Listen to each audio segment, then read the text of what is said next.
It was a rollicking love affair, born in the Big Apple. She was a very beautiful woman. Some described her as ageless. He was a good-looking man. He was, well put together.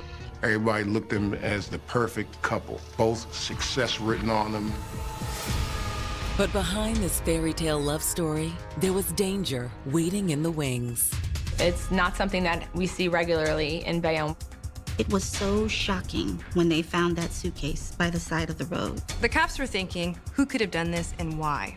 It's a story made for the headlines, one that'll leave a family screaming for justice and plunge detectives deep inside a labyrinth of violence, disguise, and deception. It takes a certain soulless person to do something like that. The red flag should have come up. Something is wrong. He had a whole new identity and a whole new life. Yo, man, you killed my mother in cold blood.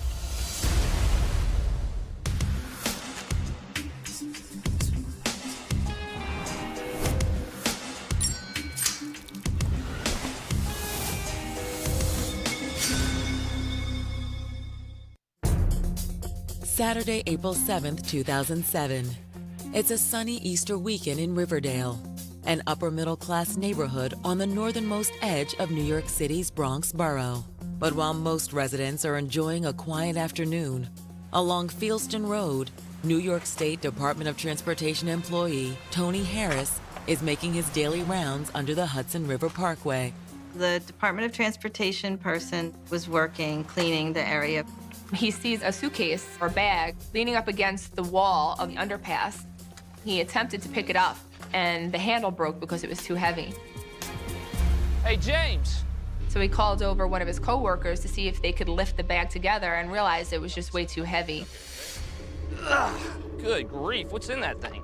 When Tony moves to open the duffel bag, he notices it's already partially unzipped. He sees a plastic bag protruding somewhat from the open zipper, and he uses a stick to penetrate the bag, and in doing so, he sees a white sheet, what appears to be blue jeans, and white socks, and immediately realizes something is wrong.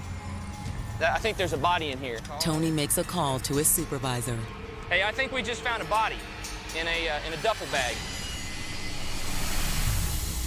If you'll stay back by the car, we'll check it out. Within minutes, officers are on the scene. Inside the duffel bag, police soon confirm what everyone else already fears. Yes, it is a body. They then assume a murder has been committed just based on the circumstances of how the body was found. We know that it couldn't have been natural causes. It was in a plastic bag and in a suitcase. But just where had the bag come from? And who was their victim? They really don't have much to go on here in the very beginning. This was scary because they had no idea how this person got here or who was responsible. Is this connected to drugs? Was this a hit? Was this a prostitute who was murdered? In the next 24 hours, this investigation will shift into high gear when police learn about the shocking disappearance of a New Jersey couple 30 miles away. It's the first of many vanishing acts in an investigation that will stretch for nearly 2 years. A story where what you see isn't always what you get. He seemed to reinvent himself repeatedly. He just started all over again.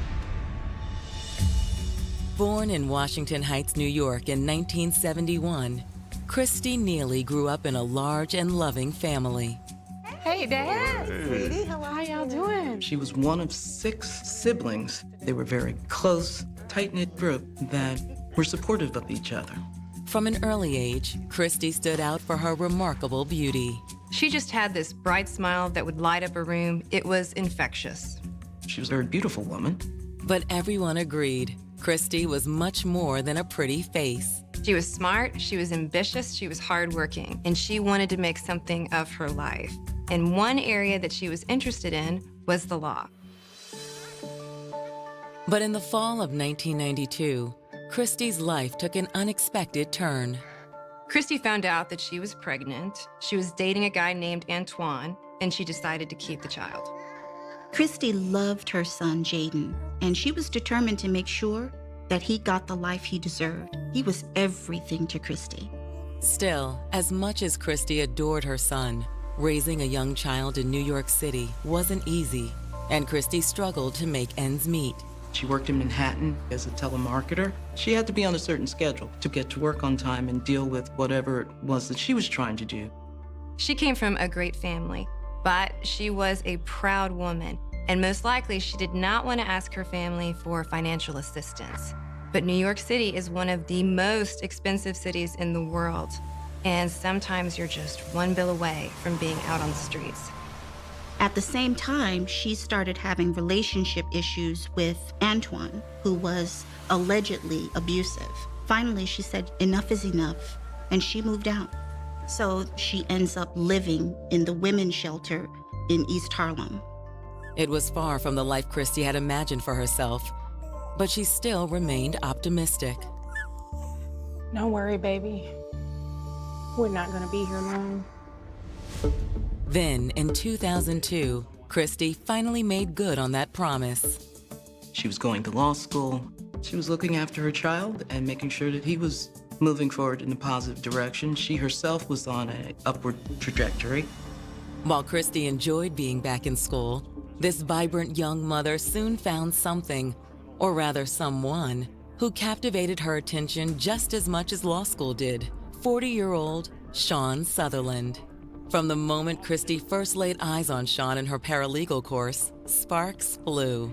He was a good-looking man. He was, well put together. It looked like he took care of himself as far as his physical build. Maybe 6'2", broad-chested.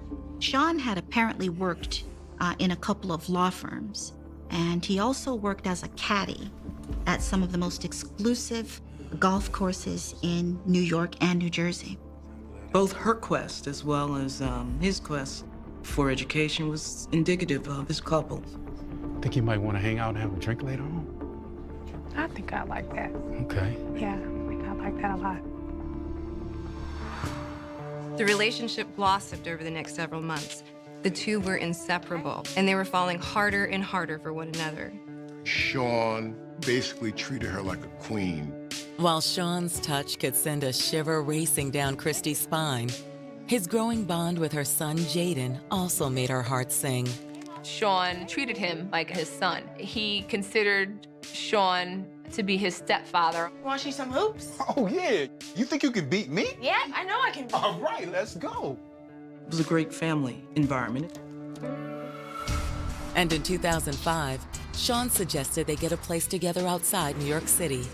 I think Christy was a little hesitant to move out of the city and away from her family, but Sean convinced her that it was best for her and her son.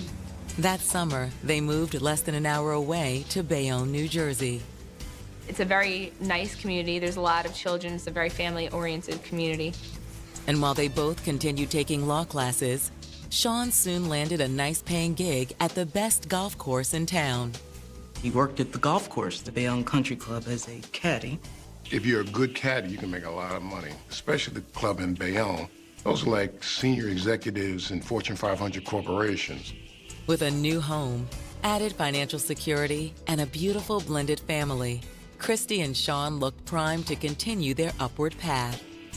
Everybody looked at them as the perfect couple. Both go-getters on the go, both success written on them. But no one could imagine the horrifying chain of events that was about to rip apart this happy couple's idyllic life. It takes a soulless person to do something like that.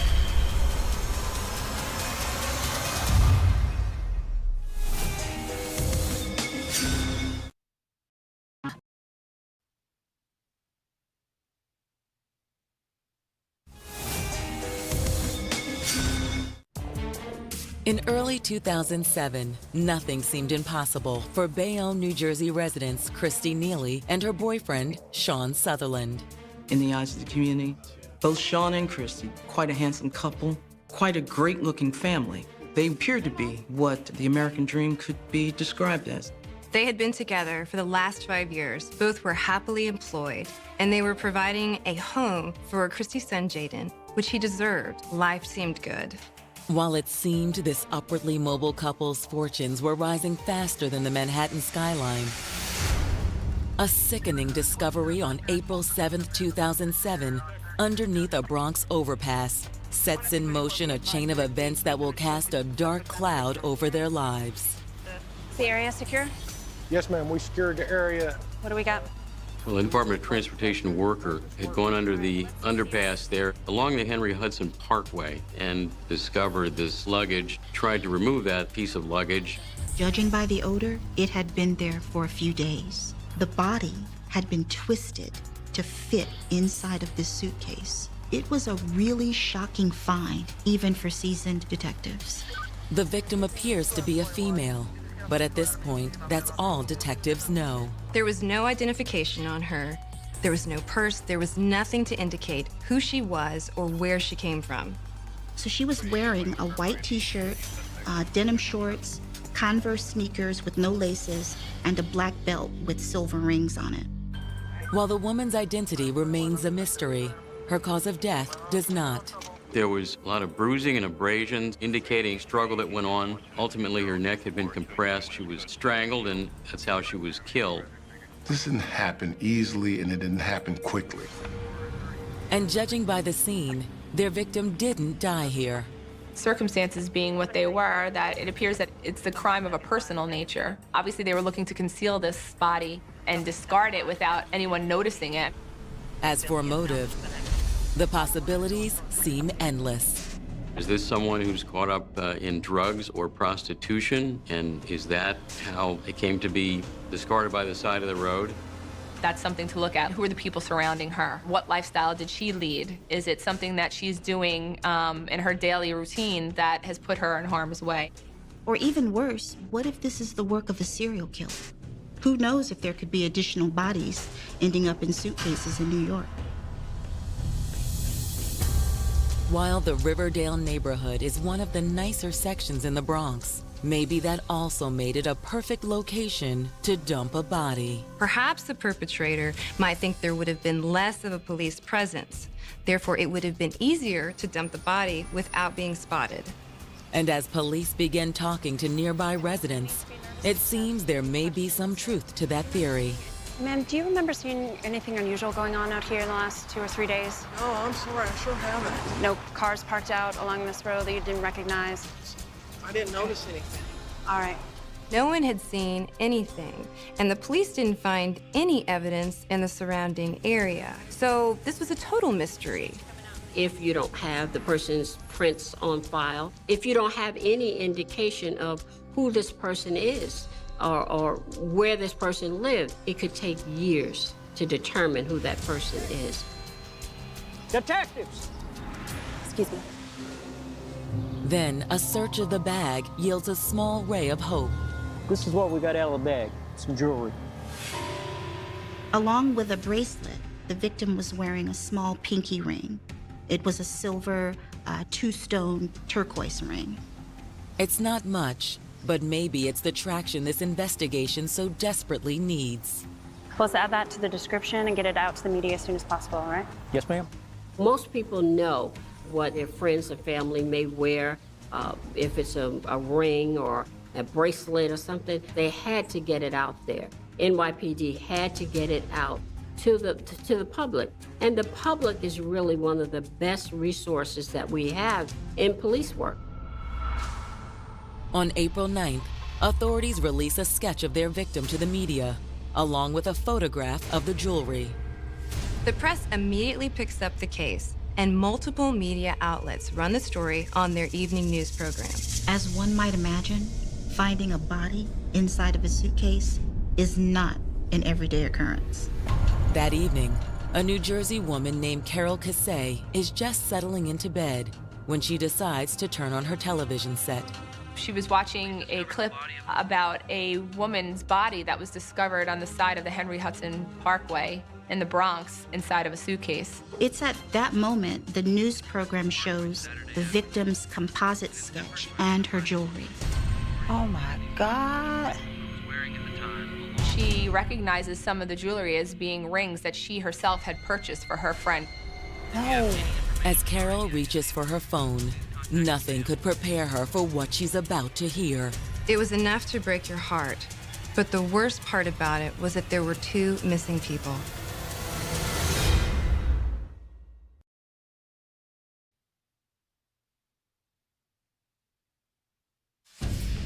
An evening news report on April 9, 2007, about an unidentified murder victim discovered underneath a Bronx freeway has jolted New Jersey resident Carol Cassay into panic mode. While Carol's watching this, she recognizes some of the jewelry as being rings that she herself had purchased for her friend Christy Neely.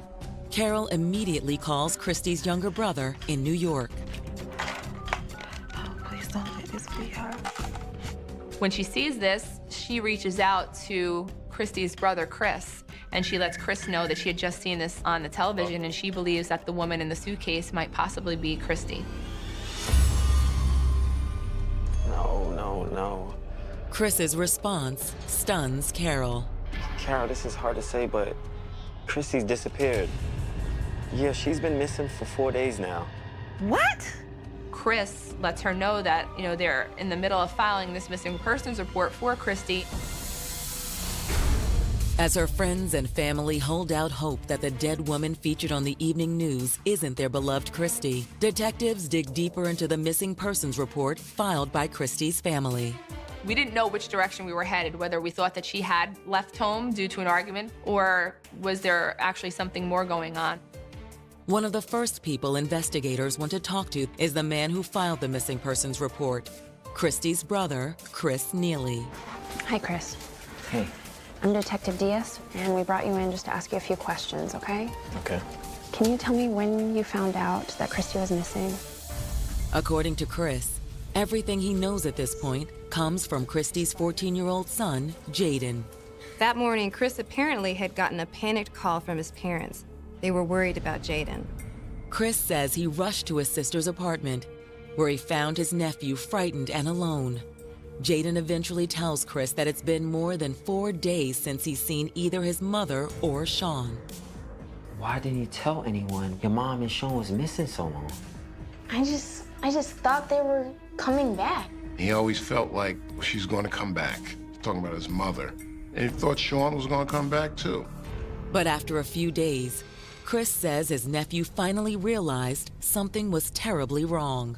Jaden was out of food, he was alone, he was scared, and it was at that moment that he decided to call his grandparents. Chris says after Jaden's call, he and his family had spent the afternoon trying to reach Christy and her boyfriend, Sean. I called the cell phone and just kept going to voicemail. Finally, Chris says he had no choice but to call the police. A patrol officer was sent to the residence to initiate a missing persons report. Chris, along with the rest of the family, wound up spending hours with the police attempting to kind of figure out what was going on. Chris claims police tried to reassure the family that Christy and Sean could still turn up.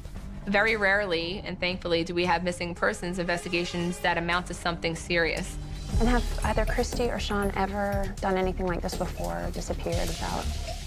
Never. For investigators, the story of the couple's mysterious disappearance is deeply alarming. But there's one thing investigators must find out from the medical examiner's office before they proceed any further. It has to do with the remains found inside the black duffel bag. They needed to know if the victim indeed was Christy. On April 10th, Christy's father meets detectives at Jacoby Medical Center in the Bronx. Soon, the family's worst fears are confirmed. News of Christy's death hits the entire family hard. He had the unfortunate experience of going to the morgue in New York and identifying his precious daughter. But no one is more devastated than her son, Jaden. He loved his mother so much, and her death caused this big empty void of loss, devastation, and sadness. Jaden is also the last person to have seen either Christy or her boyfriend Sean. And despite Jaden's loss, police need to speak to him immediately. I know this can't be easy for you, but we really want to catch the person who's responsible for your mother's death. So I just need you to take your time and tell me everything that you can remember, okay? According to Jaden, 7 days earlier on the night of April 3rd, he, his mother, and Sean were at home. Jaden said that he went to his room somewhere between 9:30, 10 o'clock. He played video games for a couple of hours, and then he went to bed. I got up and I got ready for school the next morning. Normally, his mother would wake him up and make his breakfast before he would go to school. That morning, he woke up and he didn't hear his mother or see her in the kitchen. He's a 14-year-old, so he managed to prepare his own breakfast and get himself ready for school. But he did seek to say goodbye to his mom. But Jaden says Sean was the only one awake at that time. Sean told him that his mother was sleeping in. According to Jaden, when he returned from school that afternoon, his mother was still nowhere to be found. Mom! He asked Sean, "Where's my mother?" And he said, "I don't know where she is." And it wasn't until later on that he had told her son that she went on vacation. She said she'll be back. I don't know where she went, and left it at that. His mother's not there. He couldn't put his finger on it, but in the back of his mind, he knew something was wrong. Jaden tells police that later that evening, Sean gave him some money for takeout and told him that he had to leave town to visit a sick relative. That was the last anybody had seen of Sean Sutherland. Were you aware of any problems between your mom and Sean? They definitely argue. Christy's son had described him as being angry and upset and agitated often. No one we spoke to could describe the relationship between them as being physical in nature, but there was a lot of verbal abuse, a lot of arguing. And what about on April 3rd, that last night that you saw your mom? Did you hear them arguing at all? No, I didn't. He couldn't hear any struggle going on. To investigators, it seems suspicious that Sean left so suddenly and that he had been so evasive to Jaden about his mother's whereabouts. But as the search for Sean Sutherland intensifies, police receive an unexpected phone call, one that will change the entire course of the investigation. The police get an anonymous phone call out of the blue. And this could be a game changer.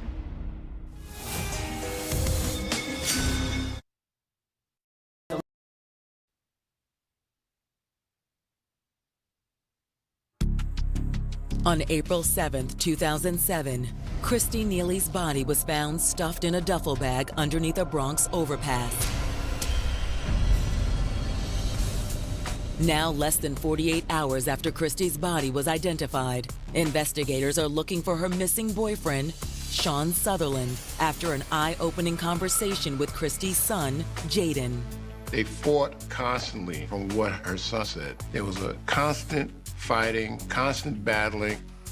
Could one of these fights between Christy and Sean have turned deadly?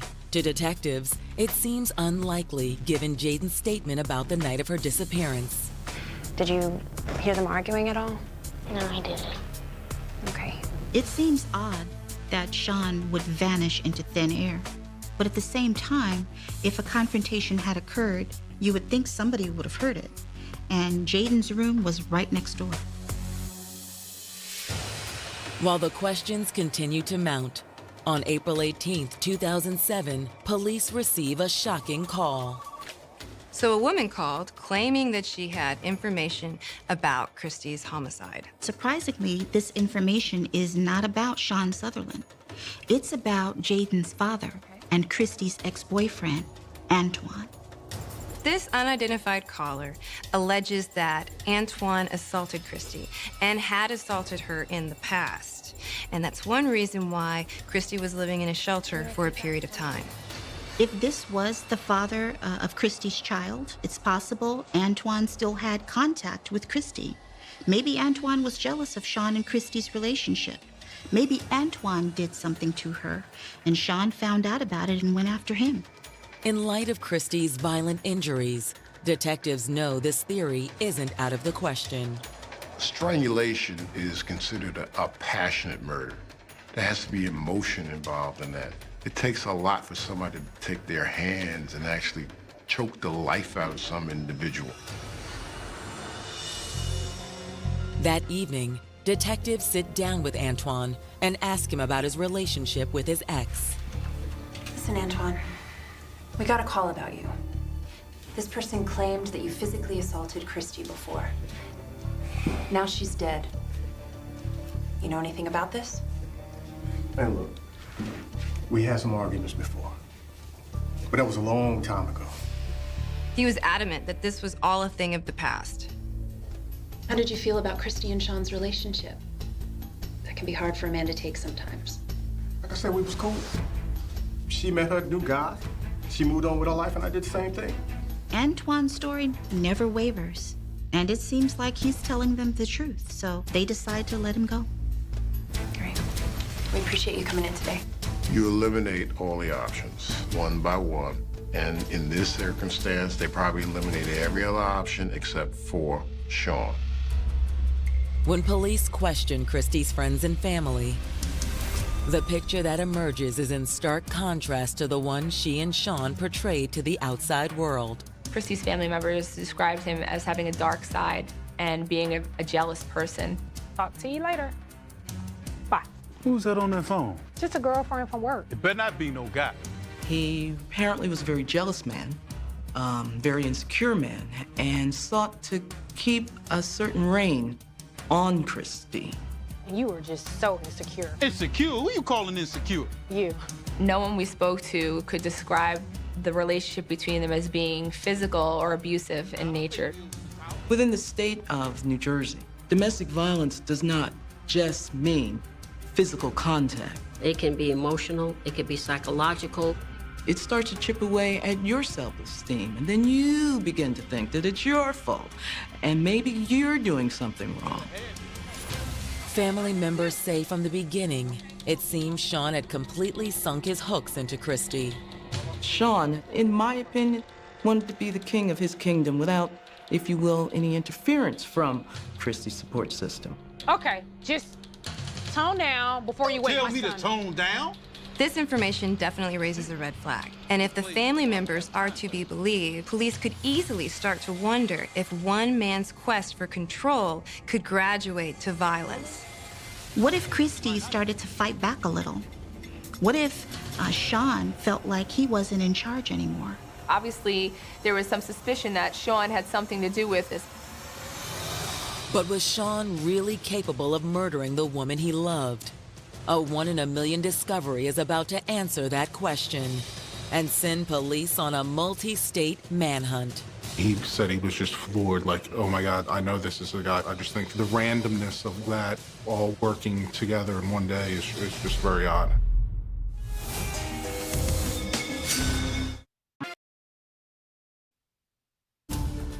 While police in Bayonne, New Jersey are investigating the murder of 36-year-old Christy Neely, they uncover a dark secret about her relationship with boyfriend Sean Sutherland. Sean was described as controlling and jealous. And that, coupled with the fact that he disappeared one day after Christy vanished, led investigators to believe that maybe this was their guy.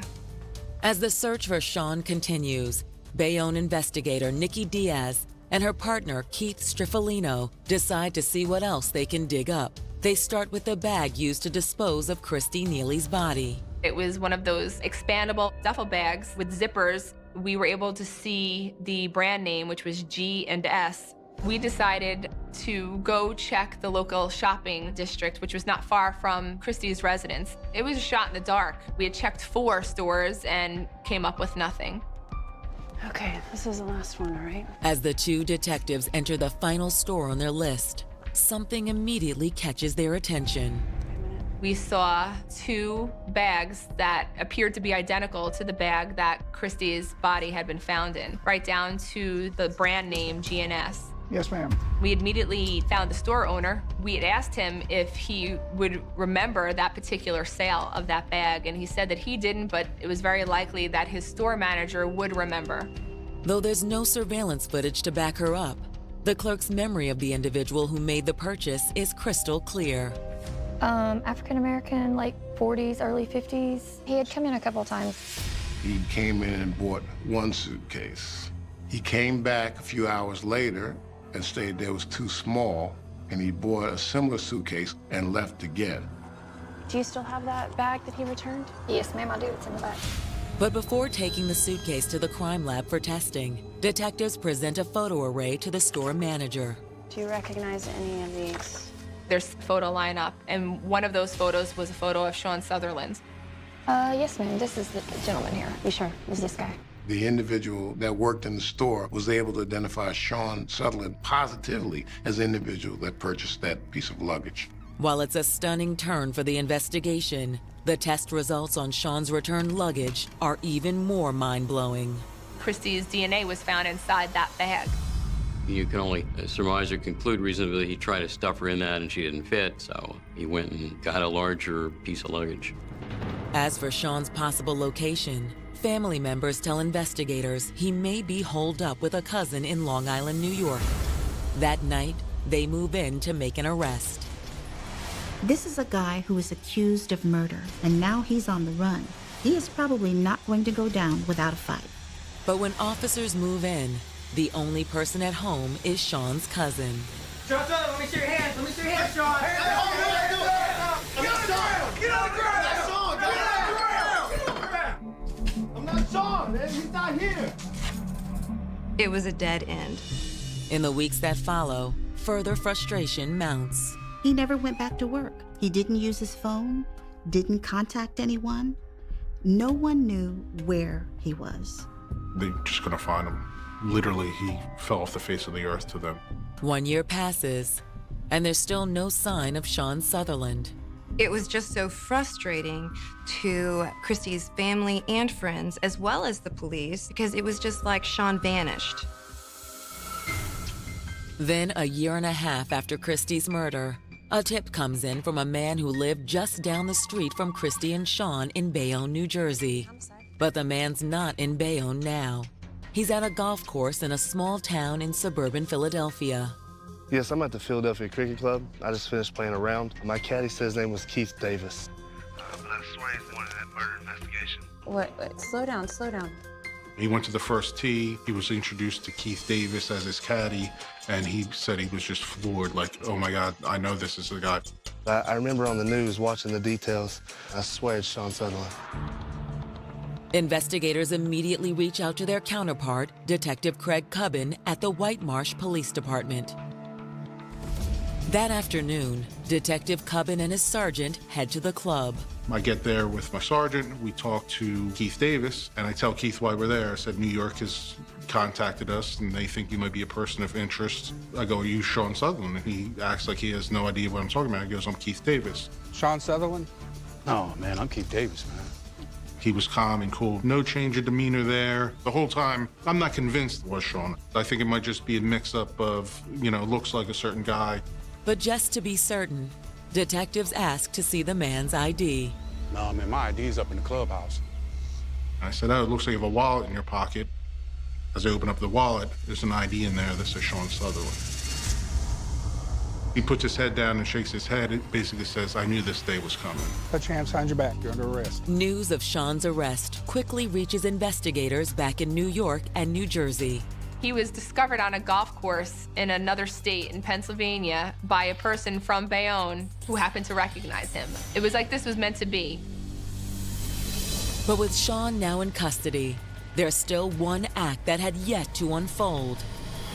His trial. And when it comes time for his own defense, Sean has every intention of bringing down the house. It's either yes or no. It's a yes or no question.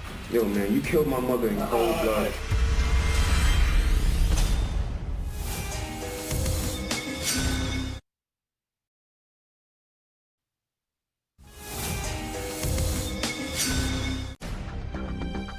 It's been nearly 5 years since Christy Neely's body was found stuffed in a suitcase underneath a Bronx freeway.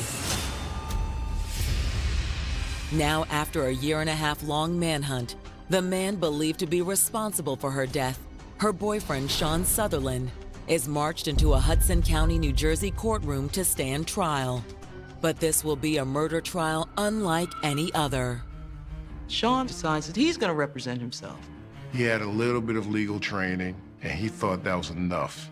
He had kind of like a smug look on his face. Like he was certain that he had this covered, and there was no doubt in his mind that he was gonna be a free man. In fact, Sean's so confident in his case that his first legal maneuver is a bold yet risky one. Sutherland opted for a bench trial. In a bench trial, the judge makes a determination. He's a trier of the law, and he's a trier of the fact. Typically, in cases of this nature, all defendants elect for a jury trial. In so doing, you've got 12 jurors, and really all you need to do is convince one that there is some element of doubt. But as far as Hudson County prosecutor Tim Moriarty is concerned, There's no question who perpetrated this crime. In his opening statement, Moriarty described Sean as verbally abusive and claims his volatile personality was tearing his relationship with Christy apart at the seams in 2007. I've been played before. I don't have time for that. Christy's son said that Christy and Sean fought every day. Okay, just tone down. He had psychological control over her. He would keep her isolated from family, from friends, not want her to go to work, not go out into the community and reach out to people. And in that sense, he gains more power and control over her. It was not a good relationship. She starts to see the real Sean, the ugly side. So there's the two faces. You have the good side, then you have the ugly side. And behind closed doors is the ugly side. Prosecutor Moriarty asserts that on the night of April 3rd, 2007, Christy Neely and Sean Sutherland had one of their usual spats. Only this time, it turned violent. Ain't nothing wrong with me. You clearly have issues. Something had happened between them, whether it be a fight where he hit her or, whatever it may be. Christy died from blunt force trauma and compression to her neck. In layman's terms, he strangled her. It's a very violent act. Someone has their hands around your neck, and you're fighting for your life. You're fighting to breathe. I think that the most disturbing part of what happened to Christy Neely is that her son was in a bedroom close to where she was actually strangled and murdered. And he was there in the house, and Sean had no regard for him, for his life, for his future, which is such a lack of empathy and cold-heartedness. Didn't hear any struggle going on in the apartment. He said he played video games and watched TV, but there was no sense that he heard the murder occur. Authorities believe that the next morning after Jaden went to school, that Sean went to a nearby store and purchased a suitcase with the express purpose of stuffing Christy's body in it, driving 36 miles in a borrowed car to dump her body.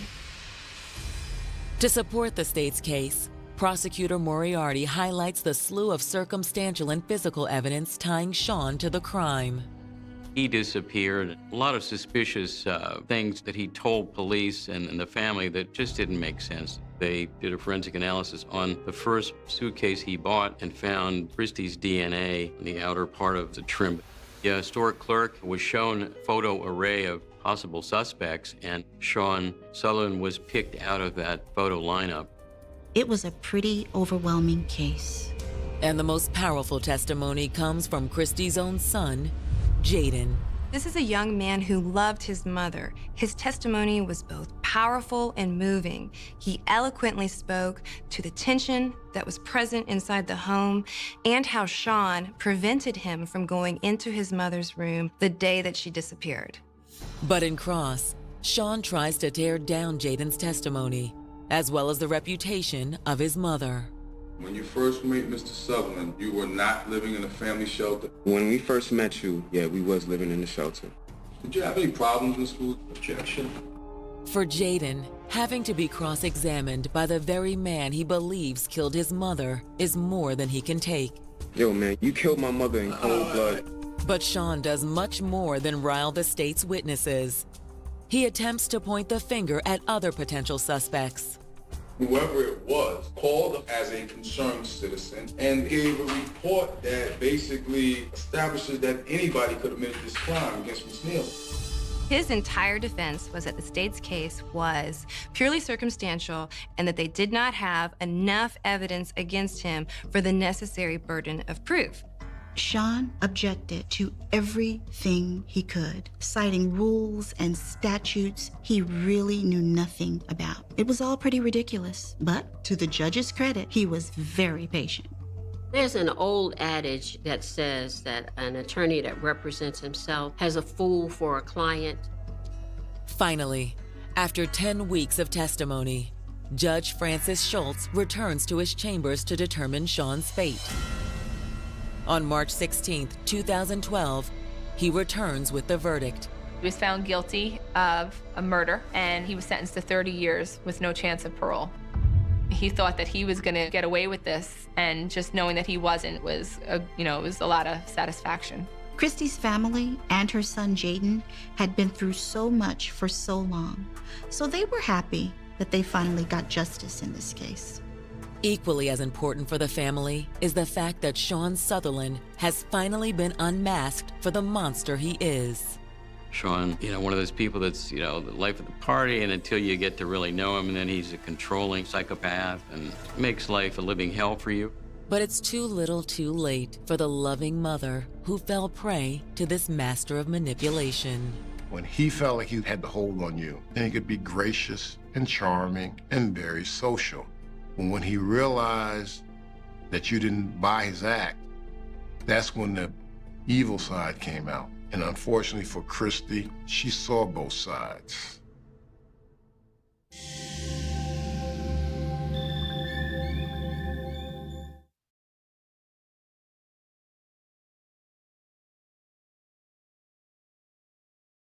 The Architecture of a Lie, a novel by Gemini. Chapter 1, The Golden Facade. The Santa Monica sun hung low over the Pacific, casting long, ember shadows across the balcony of apartment 2. Inside, the air was thick with the scent of sea salt and the faint, lingering aroma of Jack Tripper's latest culinary experimenta that had defied the laws of gravity, just long enough to be admired before collapsing. "Come and knock on our door," Jack hummed to himself, adjusting his apron. It was a mantra of sorts, a rhythm that defined their unconventional life. For Jack, Jeanette Wood, and Cindy Snow, the apartment was more than just a living space. It was a sanctuary of shared secrets and platonic intimacy. In a world of rigid expectations, they were a trio that defied the odds too, living in a harmony that their landlord, the perpetually suspicious and flamboyant Mr. Ralph Furley, only accepted because he believed Jack's heart belonged to the brotherhood of men rather than the pursuit of women. The door burst open, and Janet and Cindy marched in, their faces flushed with a mixture of exhaustion and mild indignation. "We've been waiting for you," Janet sighed, dropping her purse onto the wicker coffee table. "Where are the kisses?" Jack joked, sensing the tension. One for her, and for me, I'll take a double." Janet rolled her eyes, though a small smile tugged at her lips. "Our friend Sue told us they were real gentlemen, Jack. Some gentlemen. First, they shook our hands with polite smiles, and then they spent the rest of the night trying to shake the rest of us. Honestly, I think your friends need a lesson in boundaries." Jack chuckled, leaning against the kitchen counter. "Well, we all can't be lucky. Thank you very much. But tonight is different. Tonight, I have invited someone truly special over." Cindy, always the dreamer, leaned forward. "Not another girl, Jack." "No," Jack said, his voice dropping into a deeper, more sophisticated register. "Not a girl, Cindy, a woman with class. Her name is Lisa Page. She's an interior decorator, and I told her I needed some professional advice." "What's she going to decorate?" Janet asked skeptically, gesturing to the mismatch of 70s decor and Jack's kitchen gadgets. Jack's eyes twinkled with a classic Tripper mischief. "I don't know. I'd like to see how she looks on the sofa first.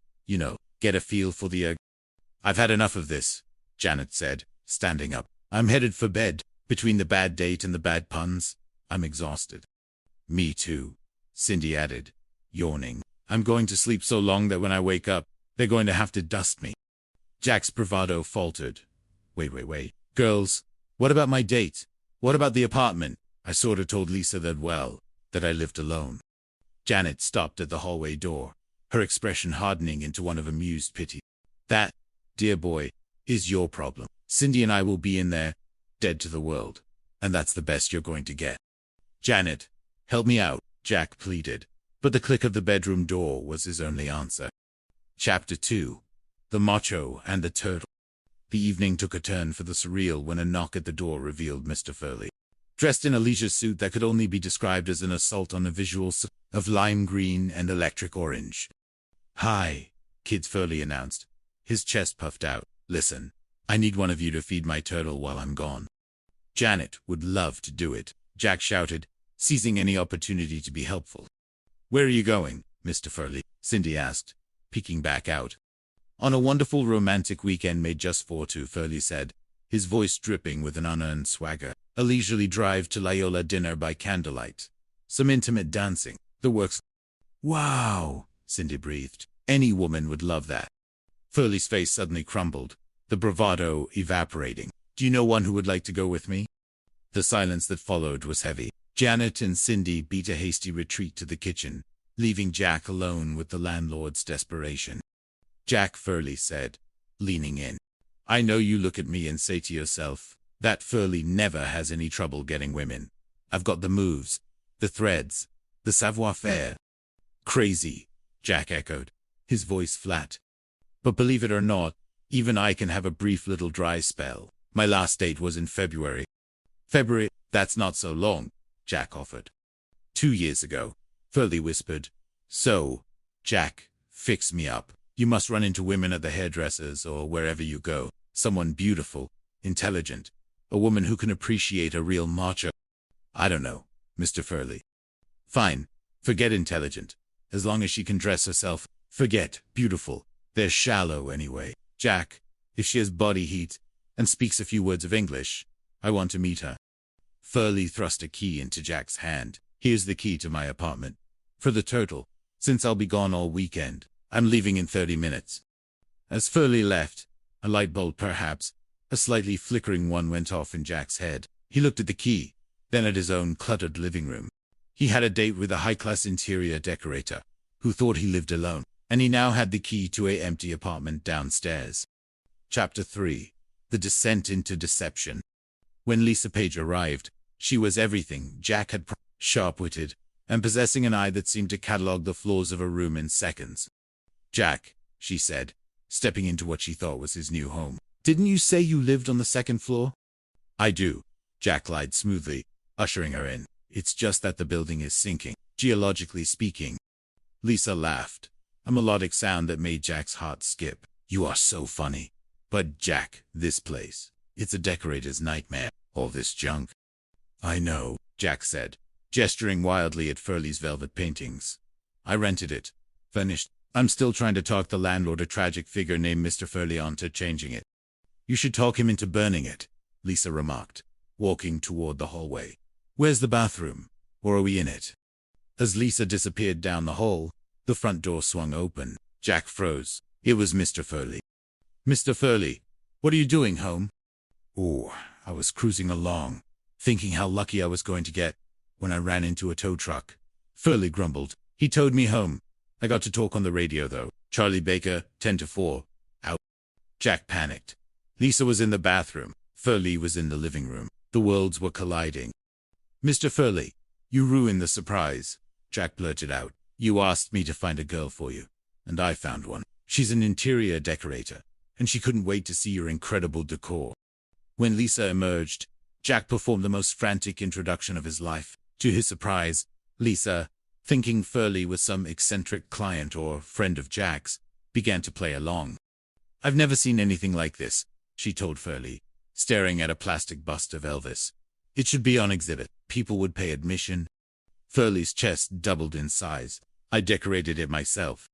I'm not surprised, Lisa said, her voice dripping with a sarcasm that went entirely over Furley's head.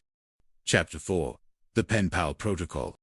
The evening eventually migrated upstairs to the real apartment 201. Jack had managed to usher Lisa away from Furley, claiming they needed a change of perspective, but the peace was As they sat on the sofa, Jack, trying desperately to steer the conversation toward romance and away from the weak floorboards, he claimed were the reason they couldn't move too much. The bedroom door creaked open. Janet and Cindy crawled out on all fours, trying to sneak to the kitchen for a midnight snack without being seen. Who are you? Lisa demanded, jumping to her feet. Jack scrambled. Who? Them. Oh, they're my pen pals. From up north. They had nowhere to stay. And I'm a charitable soul. I can't kick them out, or they'll never write me another letter. Janet looked at Jack, then at Lisa, then back at Jack. The silence was deafening. You are an awful liar, Lisa shouted, grabbing her coat. Jack Tripper, I never want to see you again. As the door slammed, Cindy looked at Jack with a mix of pity and admiration. You're not an awful liar, Jack. You're just about the best darn liar I've ever met. Chapter 5. The Vow of Truth. The next morning, the apartment was quiet. Jack emerged from his room, not with his usual bounce. but with the somber gravity of a man who had seen the mountaintop and found it wanting. "Good morning, ladies," he said, pouring a cup of coffee. "I feel wonderful, because last night I found the truth. I took a vow. From now on, I'm never going to lie again." Janet snorted. "Well, good for you, Jack. It was always there. You just never bothered to look." "I'm serious," Jack insisted. "And to start, Janet, remember when you asked me to close the flower shop for you and I said I didn't have time? I lied. I had the time. I just didn't want to be bothered." Janet's face fell. "I missed my date with Greg Dunn because of that." "And Cindy," Jack continued, relentless in his new holiness, "that cough medicine I sent you to 5 drugstores for in the rain, it didn't exist. I just wanted you out of the apartment so I could have Monique over." "My new shoes were ruined," Cindy cried. Jack beamed. "It feels so good to get that off my chest." He spent the rest of the day as a human wrecking ball of honesty. He ruined Larry's Playboy photographer scam at the Regal Beagle, effectively blowing his best friend's chances with a beautiful girl named Lou. He told Lisa Page her latest design looked like a penitentiary waiting room when he ran into her at the phone booth, earning him a swift slap to the face. The truth was setting Jack free, but it was making everyone else miserable. Chapter 6. The Compassionate Lie. The climax of Jack's honesty tour came when he found Mr. Furley waiting by the telephone, looking smaller than usual. "Lisa didn't call," Furley said quietly. I thought for a minute there, she really saw something in me." Jack opened his mouth to tell the truth that Lisa had mocked his apartment, that she thought he was a joke, and that she never wanted to see either of them again. The words were on the tip of his tongue. The vow was absolute. But then he looked at Furley's eyes. He saw a man who lived in a world of polyester and loneliness. A man who needed a win more than he needed the cold, hard facts. "Mr. Furley," Jack said, his voice softening, "I have to be honest with you about how Lisa felt." Janet and Cindy watched from the kitchen, holding their breath. "She didn't just like you, Mr. Furley," Jack lied, his voice thick with a new kind of conviction. "She loved you. She told me through tears that you were the most desirable man she'd ever met." Furley's eyes widened. "Really? Then why isn't she here?" "Her husband," Jack whispered. "A tragic illness. Total dependence. She'd leave him in a heartbeat for you, but she knows it would be the end of him. She's miserable. Mr. Furley, all she has left of you is the memory of that pizzazz you showed her." Furley stood up, a tear glimmering in his eye. He adjusted his orange vest. "That poor kid. If I'd known the whole story, I wouldn't have turned on the old charm so hard. It's a heavy burden, Jack, being this attractive." As Furley walked out, head held high, Janet and Cindy stepped into the living room. "That was the worst lie you've ever told," Janet said, smiling. "Yeah," Jack sighed, collapsing onto the sofa, "and it was the best thing I've done all week." Chapter 7. The Salt of the Sea. In the days that followed, the compassionate lie hung over apartment 201 like a fine morning mist. Jack felt the weight of it every time he passed Mr. Furley in the hallway. The landlord had taken to wearing even more extravagant ascots, convinced he was a tragic hero in a forbidden romance. "Jack," Furley would say, leaning against the doorframe of the kitchen, "I saw a woman today at the market, looked just like Lisa. For a second I thought, but then I remembered. Her husband, the dialysis machine, the sacrifice." Jack would just nod solemnly, pushing a plate of burnt toast toward the landlord. "She's a saint, Mr. Furley, a saint in sensible heels." But beneath the humor, something was shifting in the house. Janet had been quiet, her usual sharp wit replaced by a reflective distance. She spent more time at the flower shop, coming home late with soil under her fingernails and a faraway look in her eyes. "Is it the Greg Dunn thing?" Jack asked one evening, finding her alone on the balcony. The Santa Monica Pier glowed in the distance, a neon jewel against the black velvet of the ocean. "No," Janet said, her voice small. "It's just, your vow of truth made me realize how much we curate our lives, Jack. We live in this beautiful bubble, pretending we're just friends, pretending we're just roommates, pretending the world is exactly as it seems within these 4 walls." "But isn't the bubble better?" Jack asked, stepping closer. "Out there, people slap you for your opinion on wallpaper. In here, we have each other." Janet turned to him, her eyes catching the moonlight. "But what happens when the bubble pops? What happens when one of us finds a Lisa Page that actually stays?" The question hung between them, more intimate than any of Jack's flirtatious jokes. For a moment, The platonic mask slipped. Jack saw the woman behind the roommate. The strength, the vulnerability, the quiet longing. He reached out, his hand hovering near hers on the railing. "I don't think I want it to stay," Jack whispered. "I like our architecture just fine." Chapter 8. The Ghost of Culinary Past. The fragile peace was shattered on a Tuesday afternoon, when a man named Sebastian Vane appeared at the door. Tall, impeccably dressed in a charcoal suit, and possessing an aura of cold efficiency. He didn't look like a friend. "Jack Tripp?" the man asked, his voice like ice water. "Depends," Jack said, instinctively checking if the back door was clear. "Do I owe you money, or—" "I am the executor for the late Professor Beaumont's estate, your former instructor at the Culinary Institute." Jack's face softened. The old man, he passed. I didn't know. "He left you something, but there is a contingency." Sebastian stepped into the room, his eyes scanning the apartment with the same judgmental intensity Lisa Page had shown. He knew about your living arrangement. He found it amusing, but he also knew the risk. The bequest is a prime location on the boardwalk for your own restaurant, Tripper's Table. Jack's heart hammered against his ribs. It was the dream, the only dream that mattered. "The contingency?" Jack asked. "A morality clause." Beaumont was old-fashioned despite his humor. He wanted to ensure his legacy wasn't tarnished by scandal. "An inspector from the board will be staying in this building for 1 week. If they find any evidence of improper cohabitation, the deed goes to your rival, Larry Dallas." Jack choked. Larry doesn't know a whisk from a wind. "He's been working for the board," Sebastian said with a thin smile, "and he's very motivated." Suddenly, the architecture of the lie wasn't just about Jack's dating life. It was about his entire future. He had 1 week to convince an anonymous inspector that he was exactly what Mr. Furley thought. He was a single man living alone, or at the very least, a man whose heart was purely, safely elsewhere. Chapter 9. The week turned into a frantic theater of the absurd. Janet and Cindy were forced to pose as the cousins from Fresno visiting on rotation. Every time a knock came at the door, the girls would scramble into the bedroom, hiding their shoes and jewelry. Larry Dallas, smelling blood in the water, became a constant presence. He haunted the Regal Beagle, dropping hints to anyone who would listen that Jack was a man of many mysteries. "Come on," Jaggly whispered, cornering him at the bar. "Just admit it. You've got a harem up there. Give up the deed, and I'll let you be my head chef. I'll even let you wear a tall hat."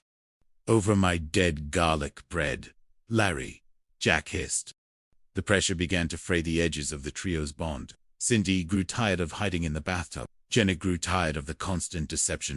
And Jack was drowning in the stress of keeping Furley, Larry, and the mysterious inspector at bay. The climax came on the final night. A formal dinner was arranged to farewell to the cousins. Jack cooked like a man possessed. Beef Wellington, truffle risotto, a chocolate fondant that bled perfectly. But as the night wore on, the wine flowed, and the pretenses began to crumble. Mr. Furley, ever the interloper, crashed the dinner, wearing a tuxedo that smelled of mothballs and desperation. "I've come to toast the cousins," Furley announced, swaying slightly. "To the women who aren't Lisa Page. To the women who will never know the touch of a real macho." In the corner of the room, a quiet man who had been sitting at the table someone Jack thought was a friend of Janet stood up. He took off his glasses and looked at Jack with a piercing gaze. "I've seen enough," the man said. Jack's stomach dropped. "The inspector." "My name is Arthur Prynne," the man said, "and I've lived in the apartment next door for 6 days. I've seen the scurrying. I've seen the way you look at Miss Wood when you think no one is watching." The room went silent. Even Furley stopped mid. "Scandalous?" Arthur Prynne asked, a small smile playing at his lips. "Improper, perhaps by the standards of the 1950s. But Professor Beaumont didn't leave you that restaurant because he wanted a saint. He left it to you because he wanted a man who knew how to balance ingredient and love. Mr. Tripper is the most volatile ingredient of all." He handed Jack a gold-embossed envelope. "The deed is yours. Tell Larry Dallas to stick to photography." Chapter 10. The Architecture of Truth. The aftermath was quiet. The restaurant was a success, though Jack still spent his nights in a apartment. The trio remained, though the air between them was clearer now, the secrets replaced by a mutual understanding. 1 year later, Jack stood in the kitchen of Tripper's Table. The dinner rush was over, and the scent of rosemary and roasted lamb lingered in the air. Janet walked in, her arms full of fresh lilies for the tables. She looked at Jack, who was deglazing a pan, and smiled. "You're late," Jack said, not looking up. "I stopped by the apartment," Janet said, leaning against the pass-through. "Mr. Furley was in the hall. He told me to tell you that he's moved on. He's met a woman named Gladys. She's a librarian. He says she has the fever." Jack laughed, a deep, genuine sound. Good for him. Everyone deserves a little bit of the fever. Janet walked over and stood beside him, her shoulder brushing his. "Jack, that night with the inspector, what Arthur Prynne said about the way you look at me, was that part of the masquerade?" Jack turned off the flame. He looked at Genetria Lee, looked at her without the puns, without the slapstick, without the lies. "No, Janet," he said softly. "That was the only part that was real." He leaned in, and for the first time in their long, winding history, there was no knock on the door, no interruption from a landlord, and no need for a cover story. There was just the truth, finally finding its home in the architecture of their lives. Chapter 11. The morning after. The morning sun filtered through the sheer curtains of the living room, illuminating the dust motes dancing in the air. For the first time in 3 years, the atmosphere in apartment 201 felt fundamentally different. The shared secret that had once been their shield was gone, replaced by a weightier, more complex reality. Jack stood at the stove, the rhythmic clack-clack of his whisk against the copper bowl, the only sound in the house. He was making hollandaise, a delicate, temperamental sauce that mirrored his current state of mind. One wrong move, too much heat, or a moment of hesitation, and everything would curdle. The door to the girls' room opened, and Janet stepped out. She was wearing a simple cotton robe, her hair a messy halo of curls. She stopped at the edge of the kitchen, her gaze lingering on Jack's back. "Smells good," she said, her voice still raspy from sleep. Jack didn't turn around immediately. He needed the sauce to set. Eggs Benedict. A celebration of sorts. Celebration for what? For not having to pretend we're cousins from Fresno anymore, Jack said, finally turning to face her. He offered a tentative smile, the kind that held a question. Janet walked toward him, the space between them closing with a new kind of gravity. "And what happened at the restaurant?" Jack set the whisk down. "The hollandaise was perfect. That too, although I'm still not sure if I'm allowed to kiss the delivery girl." "I'm not the delivery girl, Jack. I'm the florist. And the landlord thinks you're, well, you know." "Mr. Furley is currently occupied with Gladys, the librarian," Jack reminded her, stepping closer. "He's too busy discussing the Dewey Decimal System to worry about my brotherhood status." He reached out, his fingers brushing the lapel of her robe. The playfulness was still there, but beneath it was a tectonic shift.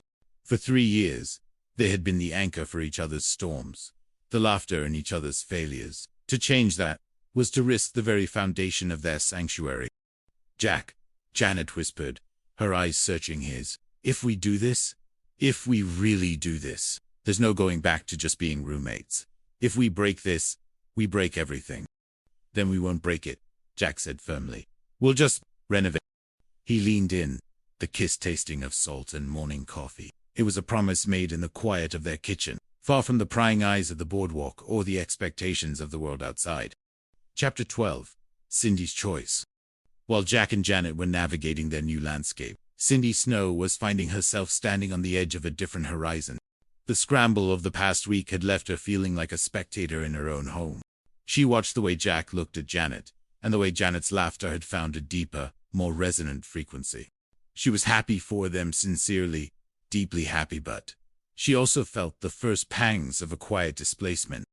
She sat on the edge of the fountain at the Santa Monica Mall, a bag of birdseed in her hand. A man sat down next to her, wearing a tracksuit and a whistle around his neck. "You're overthinking the pigeons," he said. Cindy looked up, startled. "I am." "Definitely. You're holding the seed like it's a burden. Toss it. Let them fly." Cindy smiled, a genuine, wide snow smile. "I guess I am a little weighed down. My roommates are, well, they're finally being honest with each other. And you're the odd one out." "Not out," Cindy corrected. "Just in a different chapter. I feel like I've been a pen pal for too long. I want to see if I can write my own letters." The man, whose name was Mike, and who turned out to be a physical education teacher, looked at her with a kind of straightforward admiration. "You look like someone who could write a bestseller." "Cindy, Why don't you start by taking that aerobics class? I'm teaching at the community center. It's hard to overthink when you're doing jumping jacks. Over the next month, Cindy found a rhythm of her own. She became the star of Mike's class. Her natural clumsiness transformed into a vibrant, infectious energy. She realized that while she loved the apartment and the three that they were, she also loved the one she was becoming.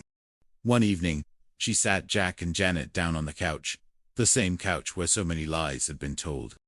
"I'm moving out," she said, her voice steady. Jack gasped, nearly dropping his glass of wine. "Cindy, why? Was it the hollandaise? I can change the recipe." "No, Jack." Cindy laughed, hugging him. "Mike found a small place near the gym. It's tiny, and the walls are thin, but it's mine.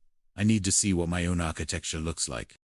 Janet gripped her hand, tears shimmering in her eyes. "We're going to miss you so much. Who's going to go to the drugstore in the rain for Jack's fake cough medicine?" "Hopefully, no one," Cindy said, looking at Jack with a wink. "Because from now on, I think the Tripper household is strictly out of the business of fiction." Chapter 13. The Rivalry Reborn. The departure of Cindy brought a bittersweet silence to apartment 2, but it was quickly filled by the roar of the Trippers' table grand reopening. Jack's restaurant was the talk of the boardwalk, attracting celebrities, critics, and the occasional disgruntled landlord. However, success brought its own shadows. A new restaurant, Dallas's Den, opened right across the street. Larry Dallas, having failed to secure the Bowman deed, had managed to convince a group of mysterious investors to back his own culinary venture. "It's psychological warfare, Jack," Larry shouted from across the street, standing under a neon sign that featured a very large, very poorly drawn steak. "I've got atmosphere. I've got mood. I've got a wine list that I found in a dumpster at the Hilton." "You've got a lawsuit waiting to happen, Larry," Jack yelled back, though he was secretly worried. Larry's place was packed with people who cared more about being seen than about the food. The tension came to a head when the city's most feared food critic, a woman known only as the Velvet Tongue, announced she would be visiting both establishments on the same night. "This is it, Janet," Jack said, pacing the kitchen of his restaurant. "If she hates the food, I'm back to making grilled cheese for Mr. Furley." "She won't hate the food, Jack. You have the secret ingredient. Truffle oil." "No," Janet said, walking behind him and resting her head on his shoulder. "Truth. Every dish you make is an honest expression of who you are. Larry is just selling a facade. People can taste the difference." The night of the review was a blur of high-stakes cooking. Across the street, Larry was setting off indoor fireworks and hiring mimes to serve appetizers. In Tripper's table, the atmosphere was quiet, elegant, and focused. The Velvet Tongue entered. She was a formidable woman in a silk turban. She tasted Jack's signature scallops. She didn't speak. She didn't smile. She simply took a single note in a small leather book and left for Dallas's Den. 2 hours later, a massive explosion rocked the boardwalk. Larry's indoor fireworks had interacted poorly with a leaky gas line in his atmosphere machine. No one was hurt, but the den was covered in glitter and fire extinguisher foam. The Velvet Tongue walked back across the street, her turban slightly askew. She sat down at Jack's bar. "Mr. Tripper," she said, her voice like sandpaper on silk. "I've spent my life eating lies disguised as lobster. Tonight, I ate at a circus across the street. But here I tasted a man who finally decided to stop running." She handed him her card. On the back, she had written, 5 stars. The architecture is solid. Chapter 14. As the months turned into a year, apartment 201 underwent its own renovation. The mismatched furniture was slowly replaced by pieces that Janet and Jack chose together not as roommates, but as partners. The third room was converted into a study, a place for Jack to write his cookbook, and for Janet to design her floral arrangements. Mr. Furley and Gladys were now a permanent fixture at the Regal Beagle, often seen participating in ballroom dancing competitions. Furley still wore his extravagant suits, but they now seemed to fit a man who was actually happy, rather than a man trying to convince the world he was. One evening, Jack and Janet sat on their balcony, the same place where the vow of truth had started. The ocean was a deep, rhythmic blue, the sound of the waves a constant, comforting heartbeat. "So," Janet said, leaning her head on Jack's shoulder, "what's the next project, architect?" Jack looked at the apartment behind them, then out at the horizon where the sun was beginning to dip again. casting that same golden glow they had seen 1,000 times before. "I was thinking about a permanent addition," Jack said, reaching into his pocket and pulling out a small, velvet box. Janet froze, her breath catching. "No lies, Janet, no masquerades. No pen pals or cousins from Fresno. Just me, asking you if you want to spend the rest of your life building something real with me." He opened the box, revealing a ring that was simple, elegant, and perfectly balanced. Janet didn't answer with words. She answered with the same truth that Arthur Prynne had seen in the restaurant, a truth that had been there all along, waiting for the right moment to be told. As the Santa Monica moon rose over the water, the architecture of a lie was finally complete, replaced by something much stronger, much warmer, and infinitely more beautiful. It was a house built on the truth, and for the first time in their lives, they were finally home. Epilogue: The reunion. 5 years later, the Regal Beagle was louder than usual. A class reunion was in progress, not for a school, but for a group of friends who had redefined what it meant to be a family. Cindy was there, now a successful fitness mogul with her own chain of gyms, Mike by her side. Larry Dallas was there too, surprisingly successful as a high-end food photographer. Mr. Furley and Gladys were leading a line dance, their outfits coordinated in a blinding shade of turquoise. And in the center of it all were Jack and Janet. They weren't just the heart of the room. They were the proof that the most complicated structures often start with the simplest knock on a door. "To the roommates," Larry shouted, raising a glass. "To the truth," Jack countered, pulling Janet closer. "And to the furniture," Mr. Furley added, winking at Gladys, "because sometimes you just have to see how it looks on the sofa first." The laughter that followed was the sound of a story that had no end, a story of three's company, two's love, and a life that was exactly, perfectly, honestly as it should be. The end of Cowboy of Apartment 201. A novel of romance, deception, and shag carpeting. Prologue. The golden hour of Santa Monica. The Pacific Ocean was a bruised purple, reflecting a sun that refused to go down without a fight.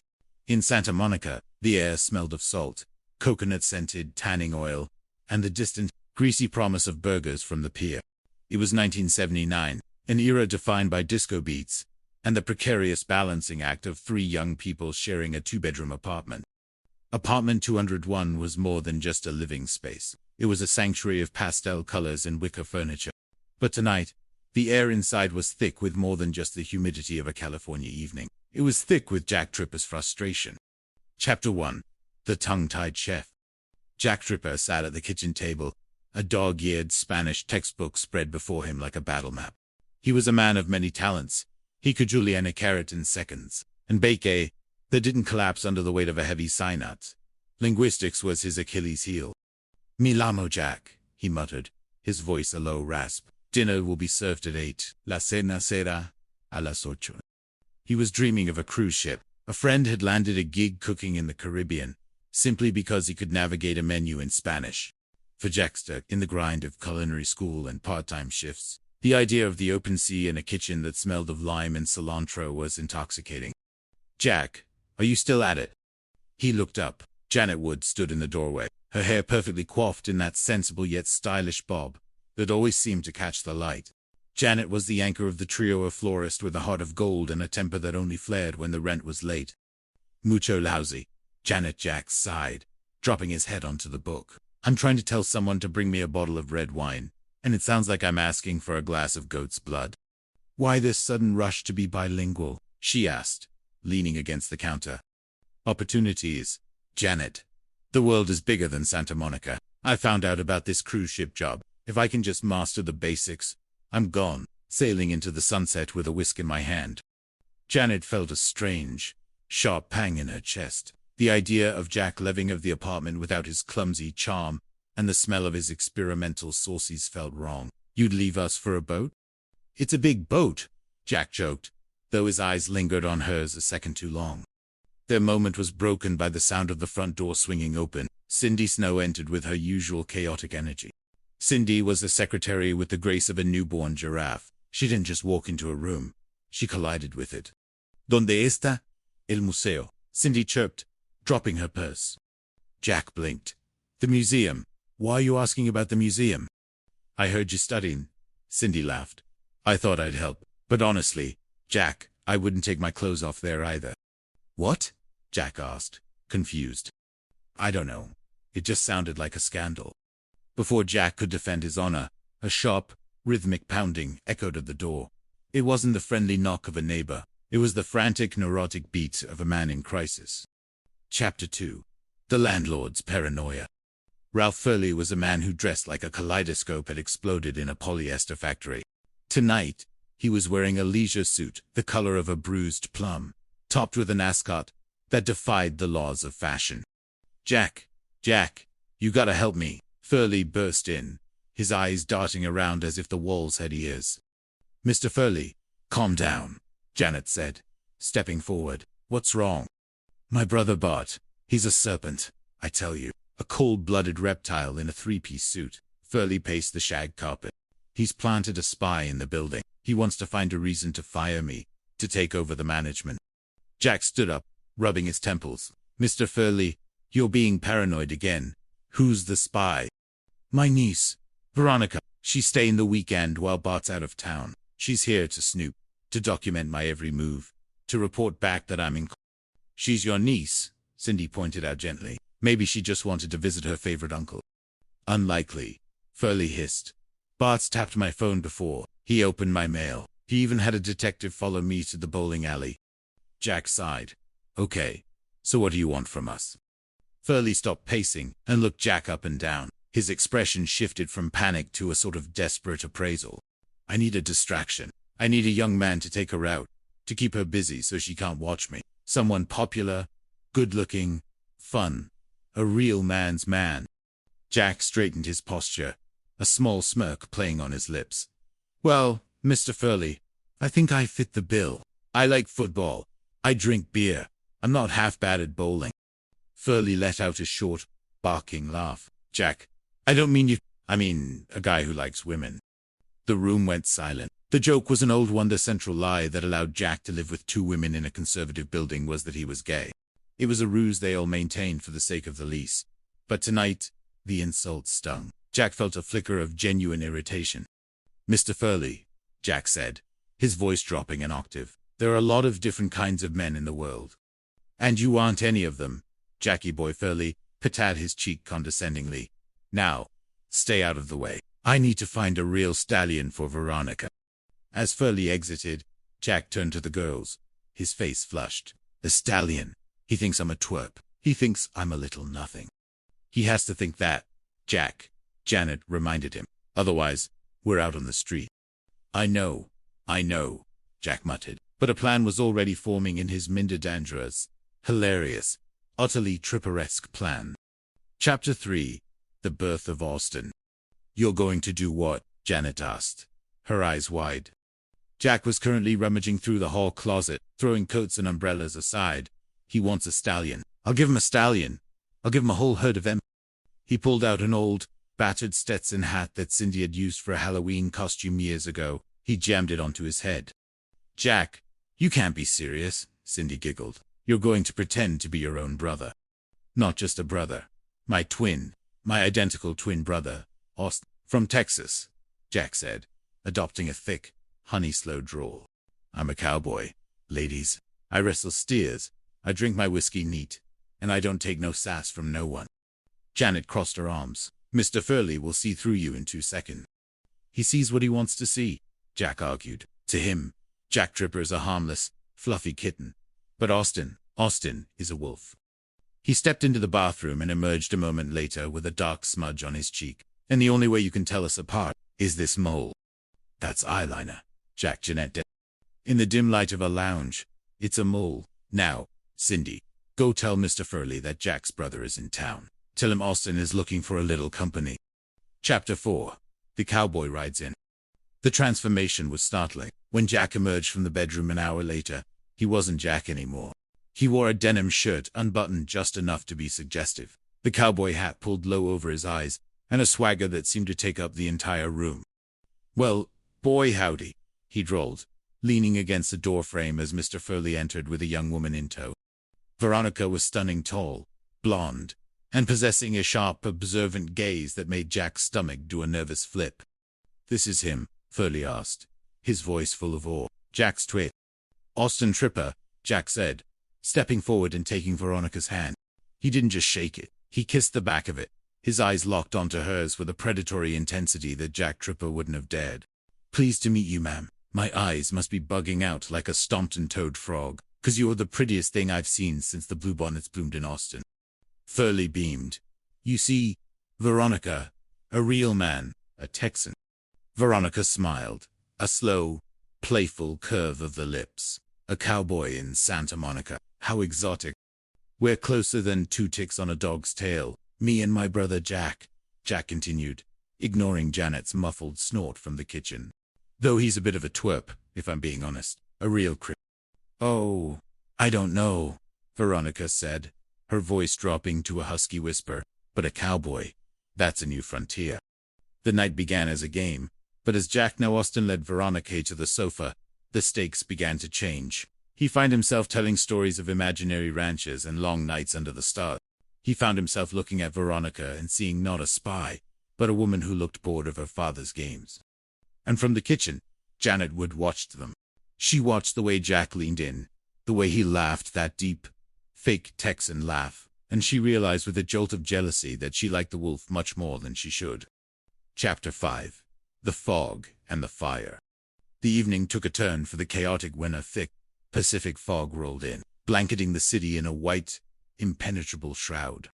Airports closed, Furley announced, returning from a quick trip to his own apartment with a bottle of bourbon. Austin, you aren't going anywhere tonight. Looks like we've got ourselves a party. The tiny apartment felt smaller by the minute. Jack was trapped. He had to be Austin for Furley and Veronica, but he had to be Jack for the phone call he was expecting regarding the restaurant job.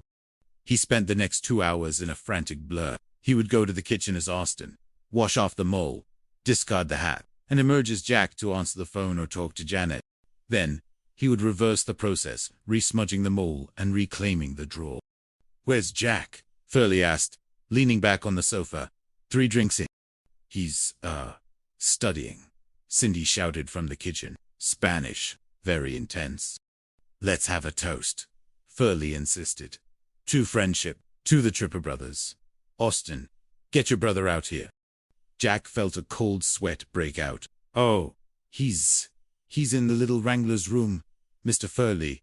Got a bit of a touch of the stomach flu. You know how it is. Nonsense. A drink will cure him.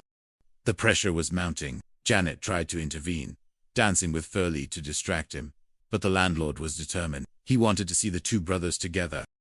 In a moment of desperation, Jack ducked into the bedroom and grabbed a pillow, stuffing it into a spare set of clothes and propping it up in the shadows of the hallway. There he is, Jack shouted, pointing to the dark silhouette. He's just resting his eyes. Poor fella. But Veronica wasn't looking at the silhouette. She was looking at Jack. She had seen him wipe the mo off his face earlier. She had seen the hat hidden behind the sofa.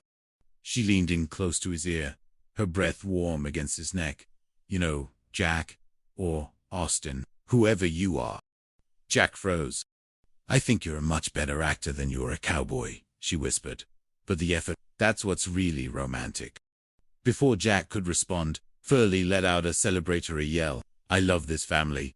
I love the Trippers. He grabbed Austin and Jack for a group hug, stumbling in his drunken haze. Chapter 6. The morning after. The fog cleared by dawn, leaving the apartment smelling of stale bourbon and deception. Veronica had left a note on the coffee table. Uncle Ralph is convinced. My father will be happy. And I'll keep your secret, cowboy. Jack sat on the floor, the Stetson hat in his lap. He felt exhausted, his face sore from the fake drawl and the constant scrubbing of eyelids. Janet walked out of her room, her hair messy, a cup of coffee in her hand. She sat down next to him. So, she said quietly, is Austin gone? Back to Texas, Jack sighed. He was a lot of work. He was a bit of a jerk, Janet said, though she smiled. But he was brave. Jack looked at her. I think Jack Tripper is brave enough, she said, leaning her head on his shoulder. He doesn't need a hat or a mole to be a stallion. Jack smiled, the first real smile of the night. He reached out and took her hand. For a moment, the cruise ship, the Spanish lessons, and the crazy landlords faded away.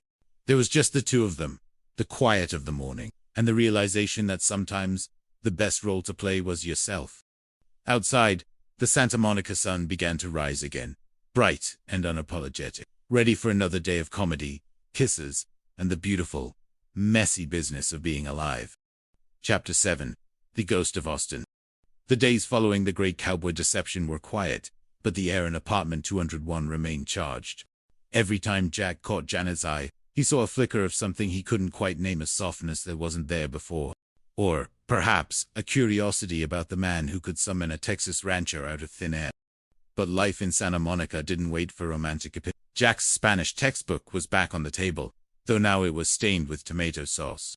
The cruise ship job wasn't just a dream anymore. He had an interview at La Casa del Sol, a high-end Spanish restaurant where the owner was a consultant for the cruise line. Tragum una botella di vino tinto, Jack practiced, his voice lackluster. "You sound like you're ordering, execution, Jack," Cindy said, pirouetting through the living room with a stack of files. "Lighten up. Be more." Jack winced. "Austin is retired, Cindy. He's back in the panhandle, hopefully being eaten by a coyote." "I don't know," Janet said, entering from the balcony with a basket of wilting ferns. Austin had a certain charm. He knew what he wanted. He wasn't afraid to kiss a lady's hand. Jack looked at her sharply. "Is that what you want, Janet? A guy in a hat who kisses hands and talks about toad frogs?" Janet set the basket down and wiped her hands on her apron. "Maybe I just want a guy who isn't always apologizing for being himself." The phone rang, cutting through the tension. Jack lunged for it. "Hello. Yes, this is Jack Tripper. Tomorrow at noon. Absolute. Unsurpassed, sir. My cooking is unsurpassed. Yes, thank you." He hung up, his face pale. "The interview is tomorrow. If I get this, I'm one step closer to that ship." Janet's smile didn't reach her eyes. "That's wonderful, Jack. Really, we should celebrate tonight." "The Regal Beagle," Cindy suggested. "The Regal Beagle," Janet agreed, though her voice sounded far away. Chapter 8. Neon Lights and Liquid Courage. The Regal Beagle was a local institution, a dim, wood-paneled pub where the smell of spilled beer was part of the decor, and the jukebox played ABBA on a loop. It was the kind of place where you could lose an afternoon or find a bad idea. Larry Daly was already there, perched at the bar in a silk shirt unbuttoned to his navel. Larry was Jack's best friend, a used car salesman with the morals of a hungry shark and a heart that was occasionally in the right place. "Tripper, the man, the myth, the cowboy," Larry roared, slapping Jack on the back. "Furley told me everything. He thinks you've got a twin who could wrestle a grizzly. Why didn't you tell me you were holding out on the talent, pal?" "It was a one-time thing, Larry," Jack muttered, sliding into a booth next to Janet and Cindy. "One time, Jack, that Austin guy is a goldmine. You could use him to pick up flight attendants at the airport. Howdy, ma'am. I'm lost in this big OL city. Could you show me the way to your heart?" Larry laughed, winking at a passing waitress. Janet sat stiffly, her hand wrapped around a glass of white wine. She felt out of place. Usually, she loved these nights out, the laughter and the familiar rhythm of their friendship. But tonight, she kept thinking about the way Jack had held Veronica on the sofa. She kept thinking about the fact that Jack was planning to leave. "You're quiet, Jan," Jack said, leaning in. His shoulder brushed against hers, and for a second, the noise of the pub faded. "Just tired," she lied. "Busy day at the shop. Everyone wants lilies this week." "Lilies represent rebirth," Jack said softly. "Maybe that's what we all need." Before she could respond, a tall, well-dressed man approached their table. He looked like he belonged in a country club, not a pub. His eyes were fixed on Janet. "Excuse me," the stranger said, his voice smooth and cultivated. "I couldn't help but notice your arrangement of the ferns on your balcony this morning. I live in the building across the street. I'm David Vance." Janet blinked, surprised. "The ferns, they're dying, Mr. Vance." "Nonsense. They're struggling, and there is a great beauty in the struggle. You have a florist's touch, Miss Wood." Janet Wood. David Vance smiled, ignoring the rest of the table as if they were part of the furniture. "Miss Wood, I would be honored if you would allow me to take you to dinner sometime, somewhere with a bit more ambiance than this." Jack felt a sudden, hot surge of protectiveness. He stood up, almost knocking over his beer. "She's busy, pal. We're in the middle of a celebration." David Vance looked at Jack with a mild, bored curiosity, and you are the younger brother. I'm the roommate, Jack snapped, and I'm the chef, so I know a lot about ambience. And this place has plenty. David didn't lose his smile. He handed a small, embossed card to Janet. Think about it, Janet. A woman like you shouldn't spend all her nights in a place that smells of old floor wax. As David walked away, the table was silent. Larry, what, man? That guy has money written all over him. Janet, you're moving up in the world. Janet looked at the card, then at Jack. Jack's jaw was set, his eyes dark with a jealousy he didn't know how to explain. He seems nice, Cindy chirped, sensing the impending storm. He seems like a snob, Jack said, sliding back into the booth. Who notices ferns across the street? He was being polite, Janet said, her voice trembling slightly. Something you seem to have forgotten how to do. I'm being protective. I don't need a protector. I'm a grown woman. Janet stood up, grabbing her purse. I'm going home. Enjoy your ambiance, Jack. She walked out of the Regal Beagle, leaving Jack staring at his half-empty glass. Lara patted his arm. Tough break, buddy. But hey, at least you've still got Austin, right? Shut up, Larry, Jack whispered. Chapter 9. The Fragrance of Jealousy. The next morning, apartment 201 smelled of roses, not just a few roses, but dozens of them. They were everywhere, on the coffee table, the kitchen counter, even the bathroom sink. David Vance had sent them to Janet's shop, and she had brought them home. Jack emerged from his room, rubbing his eyes, only to be hit with the overwhelming scent of a funeral parlor. What happened? Did someone die? David sent them, Janet said, humming as she trimmed the stems. She looked radiant in a sundress, her hair tied back with a silk ribbon. Aren't they beautiful? Long-stemmed, Baccara roses. They're ostentatious, Jack grumbled, trying to find a space on the counter to make coffee. He's trying to buy you, Janet. He's being attentive, Jack. There's a difference. Jack watched her for a moment. He wanted to say something to tell her that he hated the roses, hated David Vance, and hated the way she looked when she talked about him. But the words felt like lead in his mouth. He was supposed to be the gay roommate. He was supposed to be the friend. If he showed his true feelings, the whole house of cards would come crashing down. I have my interview, Jack said, his voice flat. Janet paused, a rose in her hand. Right. The interview. Good luck, Jack. Thanks. He walked out of the apartment, the smell of roses clinging to his clothes like a reproach. The interview at La Casa del Sol was a disaster from the start. The owner, a stern man named Senor Rodriguez, spoke a rapid-fire Spanish that made Jack's brain freeze. Tell me, Mr. Tripper, Rodriguez said in English, why should I recommend you for a cruise ship that caters to the elite of Madrid? Jack took a breath. He thought of Janet. He thought of David Vance and his embossed cards. He thought of the way Janet had looked at the roses.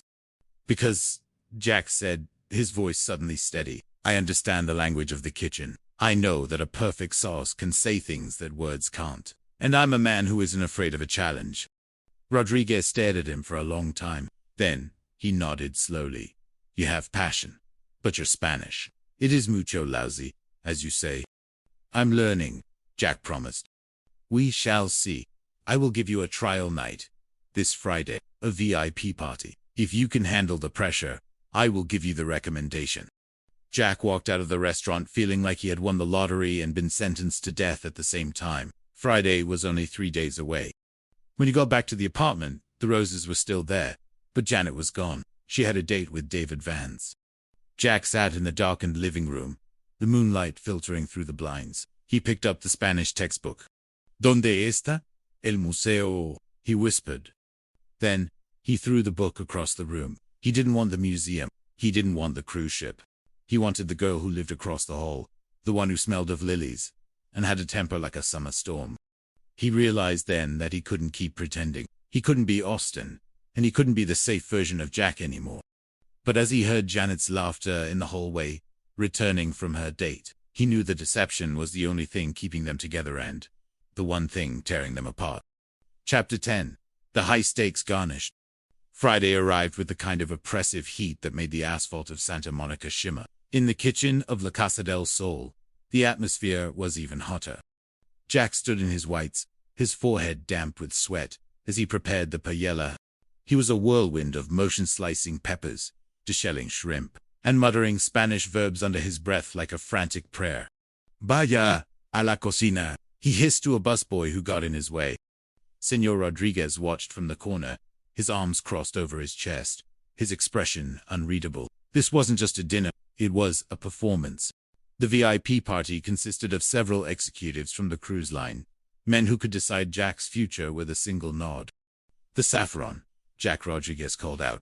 Don't be stingy. It is the soul of the dish. I've got it, Senor, Jack yelled back, though his hands were shaking. He was doing it. He was actually doing it. Despite the pressure, despite the language barrier, the kitchen was his domain. He felt a surge of confidence he hadn't felt in weeks. But then, the door to the dining room swung open, and the hostess walked in with a look of concern. Senor Rodriguez, we have a problem at table 4, a very particular guest. Who is it? Rodriguez asked. A Mr. David Vance. He says the ambience is lacking and the wine is insulting to his palate. Jack's heart stopped. David Vance. He peeked through the service window. There he was, sitting at a prime table in a crisp linen suit. And across from him, looking uncomfortable in a beautiful silk dress, was Janet Wood. Chapter 11. The Collision of Worlds. Jack felt like he had been doused in ice water. Janet was here. She was here with him. Jack, Rodriguez shouted. Jack snapped back to reality, but his focus was gone. He looked at Janet through the glass. She looked bored. She looked like she wanted to be anywhere else but listening to David Vance drone on about his vintage car collection. I'm going out there, Jack whispered. You are a chef. You stay in the kitchen. Rodriguez blocked his path. I'm a waiter too. Remember, Jack lied, grabbing a bottle of red wine, the most expensive one on the rack. Table 4 needs a personal touch. I'll handle the insulting wine. He didn't wait for an answer. He burst through the swinging doors, his white coat stained with tomato sauce, his eyes burning with a mix of professional pride and personal fury. Good evening, Jack said, his voice dropping into that smooth, practiced tone he used when he was trying not to be clumsy. Janet looked up, and her eyes widened in shock. Jack. David Vance looked at him with disdain.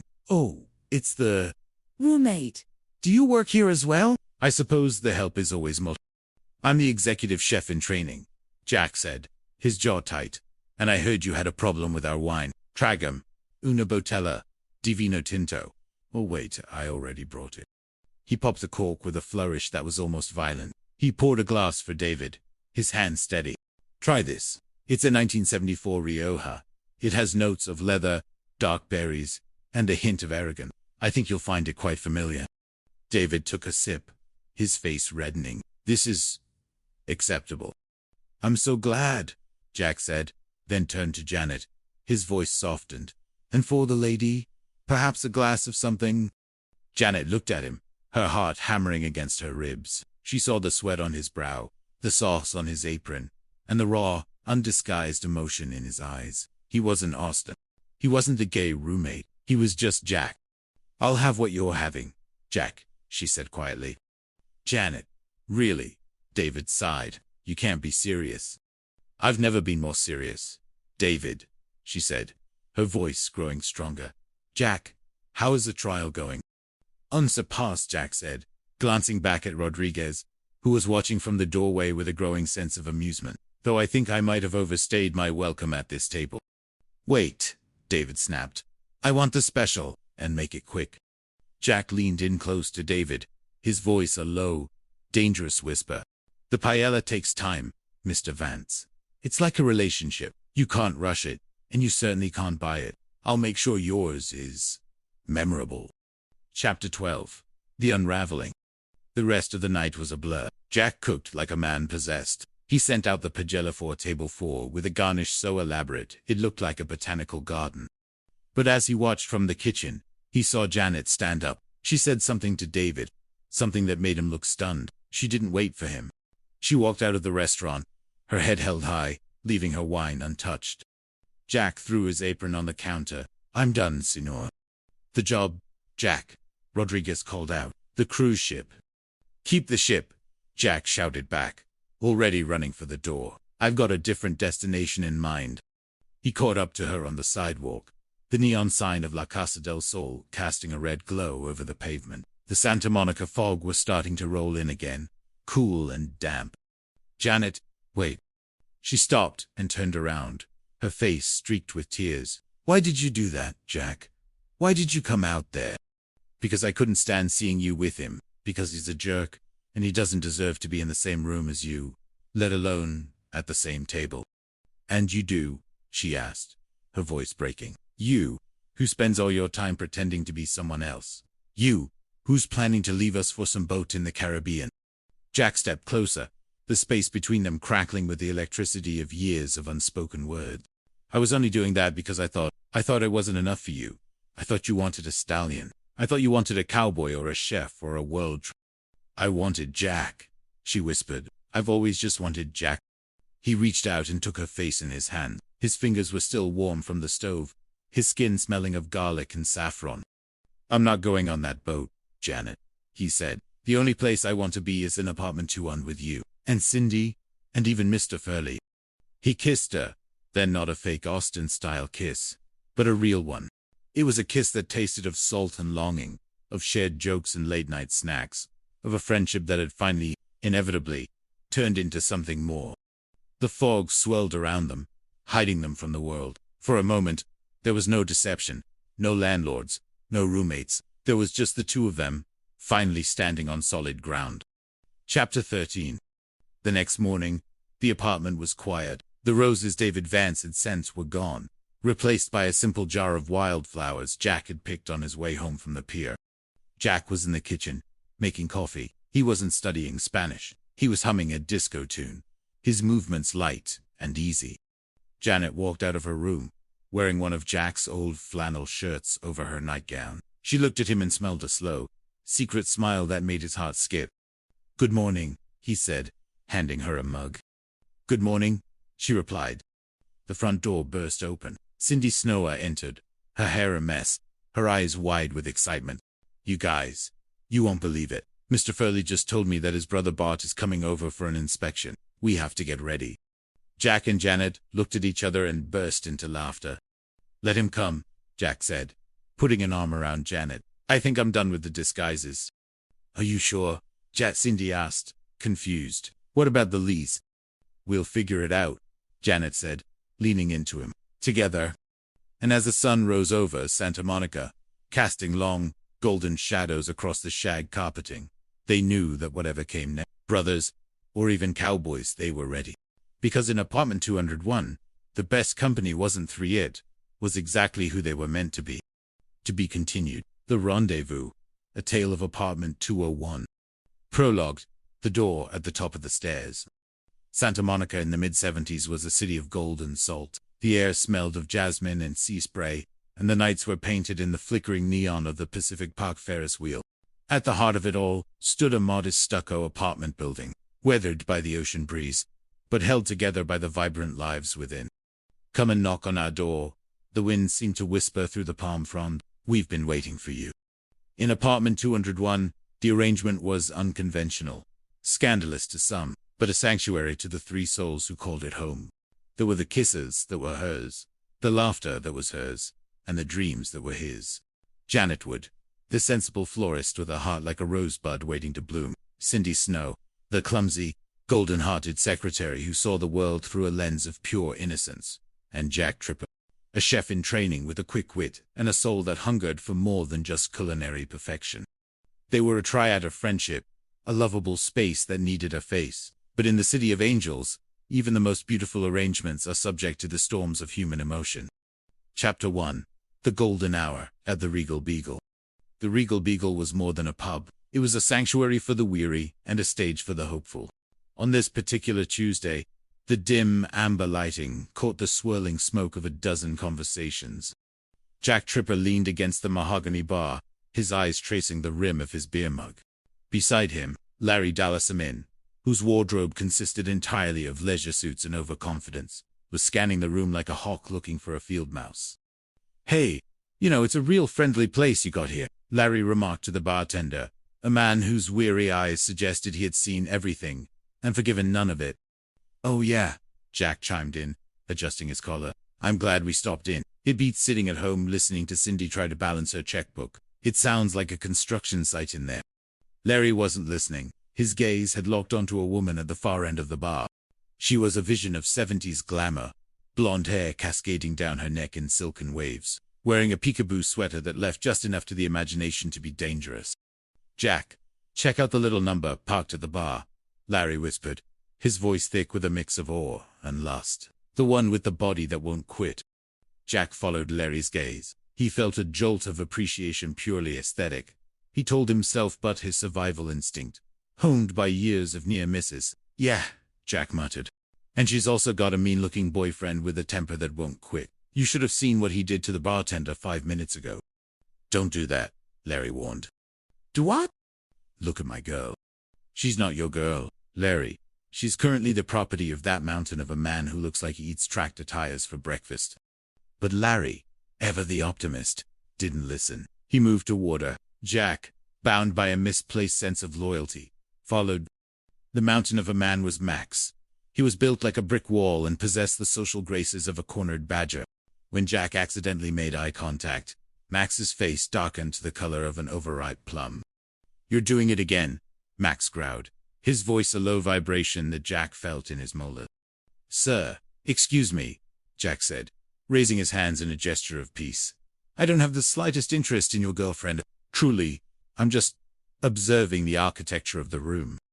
Max didn't care about architecture. He only cared about the blonde woman April, his perceived ownership of her. April, however, looked at Jack with a mix of pity and sudden interest. She saw the kindness in his eyes, a sharp contrast to the suffocating possessiveness of the man beside her. I'm getting a little tired of both of you, Max barked. Jack grabbed Larry by the arm. That's good. We were just leaving. Bye. Oh, by the way, do you happen to know where the little boy's room is? Max pointed a finger that looked like a summer sausage toward the left, next to the little girl's room. Get out before I put you in one of them permanently. Chapter 2. The Shadow of Max. Back at apartment 201, the atmosphere was far from the usual light-hearted banter. Jack was pacing the living room, his hands trembling slightly as he recounted the encounter to Janet and Cindy. He's a psycho, Janet, Jack insisted. A literal, breathing bicep. Janet, ever the voice of reason, was trimming a bouquet of Jack, you're overreacting. You meet guys like that every week at the Beagle. You have a talent for attracting the wrong kind of attention. I was just being friendly, Jack protested, and then she showed up here. Who? Cindy asked, looking up from a pile of crumpled bank statements. April, a voice called from the doorway. They all turned. April was standing there, looking ethereal and deeply troubled. She had followed the bartender's directions and Jack's trail of fear straight to their door. I've come over to apologize for Max's behavior, she said softly. I'm April. Jack felt a surge of adrenaline. April, well, you're a lovely month, especially the way you overflow into May. Jack, stop it, Janet warned. April walked into the room, her presence filling the small space with the scent of expensive perfume and impending doom. I told Max what you said about controlling his temper. He hit the bartender. Jack went pale. He hit the bartender. Because of me. Because of the way you looked at me, April said, her voice dropping to a whisper. He's coming here, Jack. He plans on being at the Beagle every night, until he catches you, and he knows you live around here. Well, that doesn't scare me one bit, Jack lied, his voice cracking. I've got enough beer in the fridge to last a month. I'll just hibernate. Suddenly, a thunderous boom echoed through the hallway. It wasn't a knock. It was an assault. Open up in there. It's Max. Chapter 3. The Great Escape.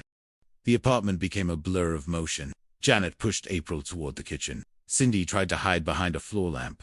Jack, paralyzed for a second, considered jumping off the balcony before realizing they were only on the second floor, and Max would likely catch him in mid. Quick, hide, Janet hissed. Not you, Cindy, Jack yelled as Cindy tried to climb into the linen closet. April, get in the kitchen. Jack opened the door just as Max was about to kick it off its hinges. Hey Max, what's going on? How you doing? What's happening? Jack's voice was an octave higher than usual. Max pushed past him, his eyes scanning the room like a thermal imager. Where is she? Who? You know who? April. Max, listen, Jack said, trying to sound suave while his knees knocked together. With two beautiful girls like this that I'm living with, what would I want with a third? Janet and Cindy nodded vigorously. Yeah, what would Jack want with another girl? Janet added, since he can't get anywhere with either one of us. Max wasn't buying it. He stormed toward the kitchen. What's in there? In there? Oh, that's a kitchen. Your basic kitchen. Stove, refrigerator, table, cups, saucers. You know, the places where food happens. As Max searched the apartment, April managed to slip out the back through the service entrance. But the damage was done. Max turned to Jack, his face inches from his. I'm going to find you, Jackie, and when I do, I'm going to turn you into a what? A what? A memory. Chapter 4. The Desperate Measure. For 3 days, Jack Tripper was a prisoner in his own home. He called into the restaurant where he worked, claiming a 24-hour flu. That seemed to have no end. He jumped at the sound of the toaster. He watched the street from behind the curtains like a fugitive. Larry Dalla arrived on the 3rd day, looking uncharacteristically somber. Jack, you look terrible, Larry said, helping himself to a piece of cold toast. I haven't been able to eat. I haven't been able to sleep. That guy is out there. Larry, he's across the street right now, just standing, waiting. You need to get out of town, Larry suggested. I can't go on running forever, Jack moaned, burying his face in his hands. I'd be better off dead. Larry paused, a slow, predatory grin spreading across his face. Don't say that, actually. Maybe that's not such a bad idea. What? My death? Not your actual death, Jack. Your professional death. A performance. We hold a funeral. Jack looked at him, horror dawning. A funeral. Larry, that's insane. Even for you. Think about it. If Max thinks you're dead, he stops hunting you. He feels guilty. He leaves April alone. He moves on to some other poor sucker. You stay dead for a week. Then you resurrect after he left town. It's foolproof. Chapter 5. Shady Hills. The Shady Hills funeral home was a place of heavy velvet curtains and the cloying scent of lilies. Larry had used a connection, a friend who owed him a favor to secure a viewing room for a few hours. Janet and Cindy were dressed in black, their eyes red from crying. Jack, meanwhile, was tucked into a plush satin-lined casket, wearing his best suit. I can't do this, Larry, Jack whispered from the coffin. It's cramped, and I'm allergic to these flowers. Stay down, Larry hissed. Max is in the parking lot. I saw his car. This thing has a sunroof, Jack muttered, feeling the breeze from the open lid. It's like a Japanese import. Shut up, Jack. Someone's coming. The door creaked open. It wasn't Max. It was Mr. Furley, the landlord, wearing a leisure suit that looked like it had been salvaged from a disco fire. He was clutching a handkerchief and sobbing. Oh, Jack, why you? You were so young, so alive, Furley wailed, leaning over the casket. Jack couldn't help it. The pollen from the lilies tickled his nose. A sneeze, violent and undeniable, erupted from the corpse. Aren't you? Mr. Furley froze. He looked at the sneezing dead man, then at Janet and Cindy. It's a miracle. No, it isn't, Mr. Furley, Janet said quickly, pulling him aside. It's a medical condition. Jack sat up, rubbing his nose. Mr. Furley, I'm not dead, but a guy is trying to kill me. Please, don't give me away. Furley, always a sucker for drama, nodded solemnly. You can count on me, Jack. But get back in there. Max is coming up the stairs. Chapter 6. The Final Stand. Max entered the room with the grace of a hurricane. He looked at the mourning girls, at Larry, and finally, at the still form in the casket. Is that him? Max asked, his voice uncharacteristically soft. Was, Larry said, dabbing his eyes. Heart stopped in the middle of the night. God forgot to wind it. Max stood over Jack. For a moment, there was a glimmer of something like regret in the big man's eyes. I don't believe it. I wanted to kill him myself. Well, you did, Janet sobbed. You scared the life right out of him. I hope you're happy. Max looked down at Jack's pale face. Poor kid. I guess I went too far. He leaned down, his face inches from Jack's. Jack, wherever you are, I really am. But then, the door opened again. April walked in. She saw Max. She saw the casket, but she also saw the way Max was looking at Jeanette. "Max?" April asked. Max turned, and in his typical fashion, tried to cover his tracks. He didn't see April. He saw an opportunity to pivot. "Oh, April, I was just paying my respects." He turned to Janet. "You know, you're kinda cute under this light. Would you like to go dancing after the funeral?" The room went silent. Jack, unable to contain his indignation at Max hitting on his roommate at his own funeral, sat bolt upright. "That's okay," Jack shouted. "Nobody's home." Max jumped back, nearly knocking over a vase of "He's alive. You're a fake. You're a mistake. And you're a two-timer," April screamed, lunging at Max. "You're hitting on his widow before he's even cold." The funeral home erupted into chaos. April was chasing Max around the casket. Mr. Furley was sneezing from the flowers. Larry was trying to film the whole thing with a Super 8 camera he'd hidden in his pocket. "We're through, Max!" April yelled as they ran out the door. "I'm moving to San Francisco." Chapter 7. The silence that followed was heavy, but it wasn't the silence of death. It was the silence of relief. Jack climbed out of the casket, stretching his stiff limbs. "I am never getting into another coffin for as long as I live. I'd rather die first." "That's one way to put it," Janet laughed, wiping the fake tears from her cheeks. They walked back to the apartment in the cool evening air. The lights of Santa Monica were beginning to twinkle, and the sound of the ocean was a steady, comforting heartbeat. As they reached the top of the stairs, Jack paused. He looked at Janet and Cindy, the two women who had literally stood by him at his own grave. "Girls," Jack said, his voice soft, "can I stay in your room tonight? Just this once. The nightmares, the velvet lining." Janet and Cindy exchanged a look. They saw the lingering fear in his eyes, but also the deep, abiding love. They all shared a bond that transcended the absurdity of their lives. "Well," Janet said, smiling, "just this once." "Bless you," Jack whispered. As they walked through the door of apartment 201, the world outside faded away. They had their lovable space. They had each other. And as the moon rose over the Pacific, they knew that whatever knocks came to their door tomorrow, they would face them together. Because in this rendezvous called life, 3 wasn't just company, it was family.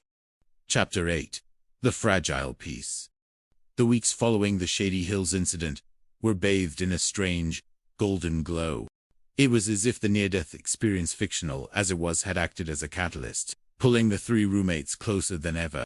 But with closeness came a new kind of tension, a vibrating energy that hung in the air during late-night talks over herb tea, or early morning breakfasts of slightly Toroni eggs. Janet was the first to feel it. She noticed how her gaze lingered a second too long on Jack's hands as he chopped vegetables, or how the sound of his laughter made her heart do a curious little dance. She tried to bury it under piles of carnations and baby's breath at the shop, but the feeling was persistent, a quiet vine growing in the dark. Cindy, however, remained the anchor of their innocence. To her, Jack was simply Jack, her protector, her surrogate brother, the man who knew exactly how she liked her toast. Yet, even Cindy sensed the change. She saw the way Janet looked at Jack when he wasn't watching, and the way Jack's voice softened whenever he spoke to Janet. One humid Tuesday evening, the trio sat on the balcony, the salt air thick and heavy. "Do you think Max is actually in San Francisco?" Cindy asked, swinging her legs. Jack leaned against the railing, his eyes on the horizon. "I hope so. If you're not, I hope he's enjoying the fog. I just want to forget I ever wore a suit in a box." "You looked quite dashing," though, Janet teased, her shoulder brushing his, in a macabre sort of way. Jack turned to her, the playfulness in his eyes replaced by something deeper. "I'd rather look dashing for a dinner date than a memorial service, Janet." The silence that followed was charged. Cindy felt it and quickly stood up. "I think I'll go check on my avocado plant. It looks a bit depressed." As she slipped inside, the air between Jack and Janet seemed too thin. "Jack," Janet whispered, "about that night, when we thought things were really over, I realized something." "What?" "That home isn't the building. It's the people. And I can't imagine this building without you." Jack reached out, his fingers tracing the line of her jaw. "I'm not going anywhere, Janet, I promise." Chapter 9. The Culinary Crucible. Life, however, has a way of testing promises. 2 days later, a thick, cream-colored envelope arrived for Jack. It bore the crest of the Escoffier Excellence Academy, the most prestigious culinary school in the country, located hundreds of miles away in the Napa Valley. Jack opened it with trembling hands. "It's a scholarship," he breathed, the words barely audible. "A 6-month intensive program. Full tuition, room and board included." Janet felt a cold stone drop into her stomach. 6 months. Jack, that's amazing. "It's what you've always wanted," Cindy added, though her voice lacked its usual perkiness. Jack looked at the letter, then at his roommate. "I'd have to leave next month. Napa is a long way from Santa Monica." The celebration that night at the Regal Beagle felt hollow. Larry was over the moon.